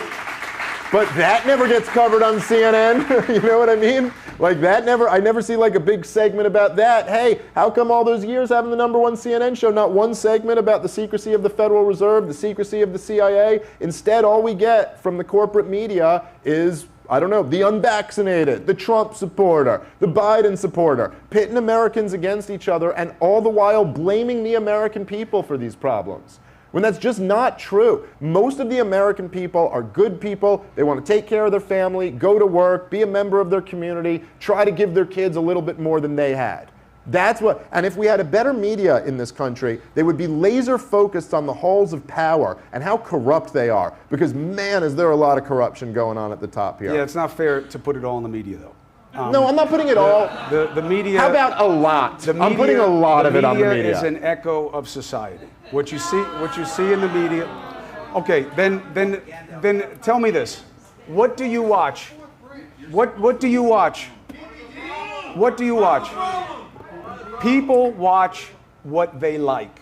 People watch what confirms what they believe. Yeah, but that's a really condescending way to look at people. Listen, let me just say something. So when I want to... So you think you say a lot of things on your show because you think people aren't going to like them and they're not going to agree and they won't watch you anymore? If you want to honestly ask this question, yes, there are a lot of times where I say things on my show that I know my audience will be upset with me for. There's a lot of times when I know there's positions where I could get way more eyes on me and grow my audience, but I don't take that position. You are the most amenable libertarian I have ever talked to. No, I'm just an honest person, man. And it's totally like, it's totally You are so insane. No. But here's the problem, Chris. And maybe this is the problem. Maybe this is the problem with a lot of the attitude in the corporate media is that that's what you think of the American people. That you just want to listen to people. That's just they're not libertarians. But what you said before that was not about me, and that's what I was responding to. When you say that people just want to listen to whatever confirms their bias, I don't think that's actually true. But that's what does well in the media. That's all I'm saying. No, but I'm saying I don't think that's true. I disagree with you. So I'm saying I don't think that's true. I don't think that Joe Rogan just confirms the bias of the people who listen to him. Joe Rogan, and I don't think that Joe Rogan has a unique platform. He is a unique figure within that world. Yes, right. Okay. Anyway, listen. When I try to figure something out, like I've done like a bunch of like debates and shows about the war in Gaza right now. I've done like 8 debates on this topic. What I try to do in preparing for that is I read the smartest people on all sides of the issue. And they told you that Iran was shocked by what happened on October 7th? No. That's what the smartest people told you? Because I heard you say that on a show with Ella Laban. Okay, well, let me just finish making the point that I'm making, and that actually, you know who said that? The CIA said that. No, but anyway, let me get back to the CIA did not say Iran was in shock on October 7th. Yes, okay. Anyway, let me get back to what I was saying. Go ahead. So I will read Benny Morris, who is a world-renowned historian but is very much on the pro-Israel side. And then I will read John Mearsheimer, who is a big critic of the Israeli lobby and the current war here, and lots more people like that. I think there are lots of Americans who are smart about this stuff and who do actually search out people who have different views than them, especially intelligent people who have different views than them. And listen, man, I'll tell you this, for example, for me, if I just supported Donald Trump, and would just go, I'm on the Trump train, 2024, it would, I promise you, grow my audience, grow my bottom line, make me more money. I guarantee that 100%. The reason I don't... Picking a side outright definitely helps. Yes, no, right. There's no question. And the reason I don't do that is because I just don't see that the guy's learned anything from his last administration to this one, and I think we're going to have all the same problems in the next administration that we had in the last one. But for you to just say that, like, as if everybody who hosts a show, or if you're saying me, I host a show, I just tell my audience what they want to hear, that's just not true. No, I don't mean that that's all you do. I'm saying that there is a proclivity, especially when you're a solo act doing things, and you bring guests on. Again, I've watched 19 hours of your stuff. I watched comedy, I watched the skank thing, I watched what you do with all this stuff. Dude, so awesome. I got Chris Cuomo watching Legion of Skanks. I watched in preparation for this podcast. I watched the debate that you had about why you're a libertarian and you don't want to pay taxes and all this. And I would listen to I pay my taxes in case anyone's listening You have to to. this. You have to. That's why. So, look, I want everything you're saying about people having curiosity and reaching across to be true. I just don't live it as a reality. Now, is it more true in my personal life than it is my professional life? Yes. Why? Because in our regular lives, we don't talk about most of the things that you see on cable news or politics. People don't talk about it as much. They talk about their kids, they talk about their interests and their passions, and whatever big things are happening. That's what they talk about. But once you get into Thunderdome, it's all about division all the time. So I'm at News Nation, right? Which I went to because I liked what the guy who runs it, this guy Perry Sook. He owns the most TV stations in the country, and he has this cable one now. He was like, look, I just want you to have people on from across the spectrum. Just have them on. I was like, oh man, it's going to get loud, you know. And he's, you know, that's not normal, the decorum that they want, you know. It's not the Legion, but I mean, it's, you know, it's usually, you don't want to have people going at it. The audience will say, I don't like when they talk over each other. Well, that's what happens when people have conflicting ideas. So I went there for it. And they're really trying. They're really trying to have people have a range of representation in terms of the people who are on camera being transparent about what they think about things. I think it's kind of dangerous for journalists. But I think that we've kind of evolved as a culture, not devolved, evolved where people want to know where the people on TV stand on the things that they're talking about. It used to be that you didn't want to know so that you could believe that I was just, you know, dealing with both sides. Now I believe you want to know, and then you'll see how I deal with both sides. But that's just my opinion. But I see the struggle that News Nation is having by not picking sides. And I see it in the ratings, and I see it in the trends of stories and how they're covered. You know, even this trial, if you are not, he's going down, or this is a travesty, this is the worst, you're not really getting a percentage of the audience. And I think that's part of the reality also. Now, do I believe that you can get past it? I don't know about that. I don't know about that. I do know about it. It's a fact. I'll give you another fact. I'll give you another fact. Alternative fact. Just 5 years ago, Rogan had Bernie Sanders on. That's the guy he voted for. Right. And his positions have changed tremendously from where Bernie was then. Yes. To where he's at today. Yes. How come he hasn't lost following? I don't think it's about picking sides, guys. And I'm going to give it to you as well, and then we'll wrap up because we got to finish up. It's 9:07. We got to go to the lounge, cigar lounge, have a couple cigars, and have somebody go home and do their things. I think in regards to News Nation saying, well, we don't want people talking over each other. You know who proved that model wrong? That's Piers Morgan. He's killing everybody on TV and podcasts since October 7th. He's the #1 podcast from October 7th till now. TV show, what he's doing with his programming, bringing everybody in, and Bassem Youssef, you had him on, we had him on, and oh my God, 38 million views. He took advantage of this. It was kind of like the Morton Downey Jr. to Boston should have a show. You guys know who he is? Yeah. And then also going back to you, to Dave, I don't think it's about whether I guarantee you if I go to Republican, I'm going to get more. I guarantee if I go to this, I'm going to get more. I'm staying as libertarian, all this other stuff. I think there's also a level of growth for you, for me, for all of us. What do I mean by this? And Elon Musk was never a Republican. Mm-hmm. And Elon Musk was not a fan of Trump. And Elon Musk was a completely different guy, okay? He's got more popularity and trust today than he's ever had before. People are following him. He's doing what he's doing, right? He was a guy that was on the left. Then he saw the hypocrisy. Then he was a little bit more of a libertarian, but he realized, well, libertarian, you're just not going to win. Look who you guys just elected. That guy's not going to win. You know it. You can like him. He can be a nice guy. No, Pat, he's going to be the next president of the United States. Exactly. Yes. So you have that part, but watch what they're doing now. And Elon Musk and Trump and Tucker. If somebody told you 8 years ago, 2016, how Tucker was thinking about Trump and the stuff that was leaking, and what Musk was thinking, that 8 years later there could be a unity between those, that's not called they're pandering to win more. I think they're sitting there saying, let me just finish my thoughts. I want to listen to you guys because we want to wrap up. I think that's more sitting there and saying, you got 4 years of Biden to look at now, almost 4 years. You got 4 years of Trump to look at now. If I'm sitting there and I got two people coming for a job interview, this guy comes here, so listen, I noticed the last 2 years you haven't worked. What happened? Oh, you know, I had a sick family member I had to take care of, and it's been just, that's why I've taken 2 years off. Yeah, yes, or maybe, according to me having done thousands of interviews, you had a job that fired you. You don't want to put on your resume because you don't want me to make the reference call. That could be the case. Now, this other guy here, I look at his resume and I'm like, okay, while this guy was doing this, he's done this, he's done this, he's done this, he's won in media, he's won in business, he's won over here. Yeah, if I pick this guy versus this guy's resume, when this guy was in town, there was Russia, Ukraine, and we gave a bunch of money to Ukraine. He became the greatest beggar of all time, Zelensky. And Israel and Hamas, that went to shit. And then, let me see what else is going on. Economy, oh my God, the middle America is getting destroyed. The Max 7 is making all this money. Oh, look how much billionaires, these guys are making money. But I thought Democrats were for the poor and Republicans were for the rich, but most of the top billionaires worth over $100 billion, 80% of them are for the left. Why are they giving money to the left? I'm confused. But this guy over here, there used to be something we used to think about with ISIS.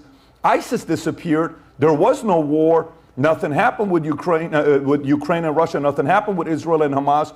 In North Korea, Russia, Putin, Xi. Wait a minute. I got these two guys. And I know you guys like to say you have the worst of two. I don't think you do. I think one side, we have a resume that shows us results on what happened. This other side, we have a resume that shows us chaos. Chaos, complete chaos. That is the exact word that the other side uses to describe the other resume, because you're leaving out who was in there at the time. Did you hear what all those black people were saying? All seven? You think it's only seven? Did you go to Bronx? I think that if he gets more... Wait a minute, wait a minute. I did. Okay, how many people show up when Biden goes out there in campaigns? Not as many, because he does not have the celebrity value that Trump does. It's not about not as many. I think what's happening in America, there's a part of it. If it was a Republican establishment candidate that was doing all of this bullshit that's taking place, taking advantage of the other guy, going after the guy on the left. So let's just say the other guy's an anti-establishment Democrat, RFK. Let's say RFK is the Democrat right now, and Trump is the Republican. And if Trump was the president today, and latest poll has Bobby beating Trump. If Trump was the president today, and RFK was the former, and Trump was court, DOJ, documentation, everything, I'm willing to tell you, a lot of Republicans would have gone from here and said, listen, man, I just don't like the way you're treating RFK. I'm supporting RFK. I think there's a group of people right now as Democrats and libertarians that are saying, I'm sorry, this year I'm going this way. I don't know that Democrats... I mean, just to back up your broader point there, I mean, there were hundreds of counties across this country that went for Obama, that then went for Trump. Yeah, let me say this. Go ahead, Dave. Finish your thought. I want to play this clip. He's greatly discounting how much Trump makes people feel both ways.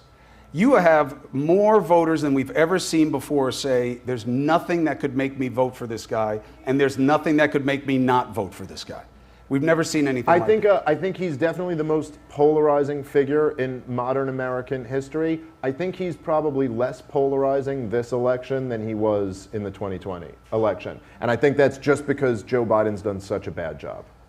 I got to think about it. I think that with this New York thing really changed the dynamic for me. I see it being perceived differently. I think people really believe he's a victim, even when they say he did it, which again, I've never heard of before. I've never heard of people saying, yeah, he probably did it, but they shouldn't have done this to him. Well, it's interesting in a way, because I do think there's a point to that, right? That like, even if Bill, you know that like if Bill Clinton had mishandled some classified documents, they weren't going to raid his home over it. You know what I'm saying? And in fact, he did, and they didn't. And I do think that Joe Biden had a pitch in 2020 that he doesn't have in 2024. Right. And his pitch in 2020 was, let's go back to normal. Look how crazy the last 4 years are. I've been the guy who's been in Congress for 17 centuries. Yeah. Let's just go back to normal old Joe Biden. COVID was that totally year, right. so he could not campaign much and kind of defend it by saying, hey, I'm being responsible. It's always and different following when you the have a signs. record. Now, but also I think there was a big narrative that was blown up, and I actually understand where a lot of people in the corporate press kind of embrace this narrative, because I think it was a much easier one than to look at what was really going on. But I think they kind of felt like Donald Trump made things crazy. Like everything was kind of going along the way it was, and then here came this guy, Donald Trump, in 2016, and he made things crazy. When really, he was a symptom of the problem, not the cause of it. And you found that out when you removed him in 2020 Rob, and can put you Joe do me a Biden in favor? there, and it was just as crazy. Watch this clip here. It still you said is. Democrats don't vote. I want you to play this clip, Rob, if you got it. And he does Pull this stir clip the and then we'll pot wrap like it no one up else here. I've ever Go ahead, covered. guys. Watch this clip here. Democrat. I voted Democrat. You Puerto Rican, you know, you're Spanish, you live in the hood, you're supposed to vote Democrat. But once you start waking up to, you know, the biggest mistake they did was mess with Trump, because that woke up a lot of people. And what they're doing now is waking up even more people. So you would never guess all these people here for Trump. You would never see it. Before, you couldn't even see that in 2020. You wouldn't see it. But now you're seeing it. The worst thing they did is do what they do. What they doing to him is it's just making it easier for us to go on the other side. What they doing to us, the American people and the working class, you making us go somewhere else. You losing votes. I would never, ever, ever, ever vote for them ever again. Not locally, no state, federal, nothing. It was a lifelong. And that's a Democrat. And there's a lot of people that I think feel that way right now in America. So anyways, gang, more than anything else, for all of you guys watching out there who are with us, we appreciate you guys tuning in. Again, a lot of times when this happens, people send me messages. I'm like, listen, ask the source. Rob, if you can put up their Minnects, you can Minnect them directly and they'll get back to you. Whatever side, you agree, disagree, respect, whatever you want to say, you get to communicate with these guys directly and they'll respond to you. For the audience out here that are still here with us, and you as well, you've done a great job. I know it's late for you, but I think you've been fantastic. On the outro. It's late, but he's 82. He wants to get some rest. You will. Can we make some noise for what a phenomenal job both of these gentlemen did being out here? I appreciate you guys. Chris, Thank you for doing this. Appreciate it. And also the entire crew here, music, background, everything you guys did. This is the best one you guys ever done. Shout out to Kelly, Rob, everybody else here. Thanks so much, everybody. Have a good night. The future looks bright. Take care, everybody. Bye-bye. Patrick David, how about him, huh? Oh. Okay.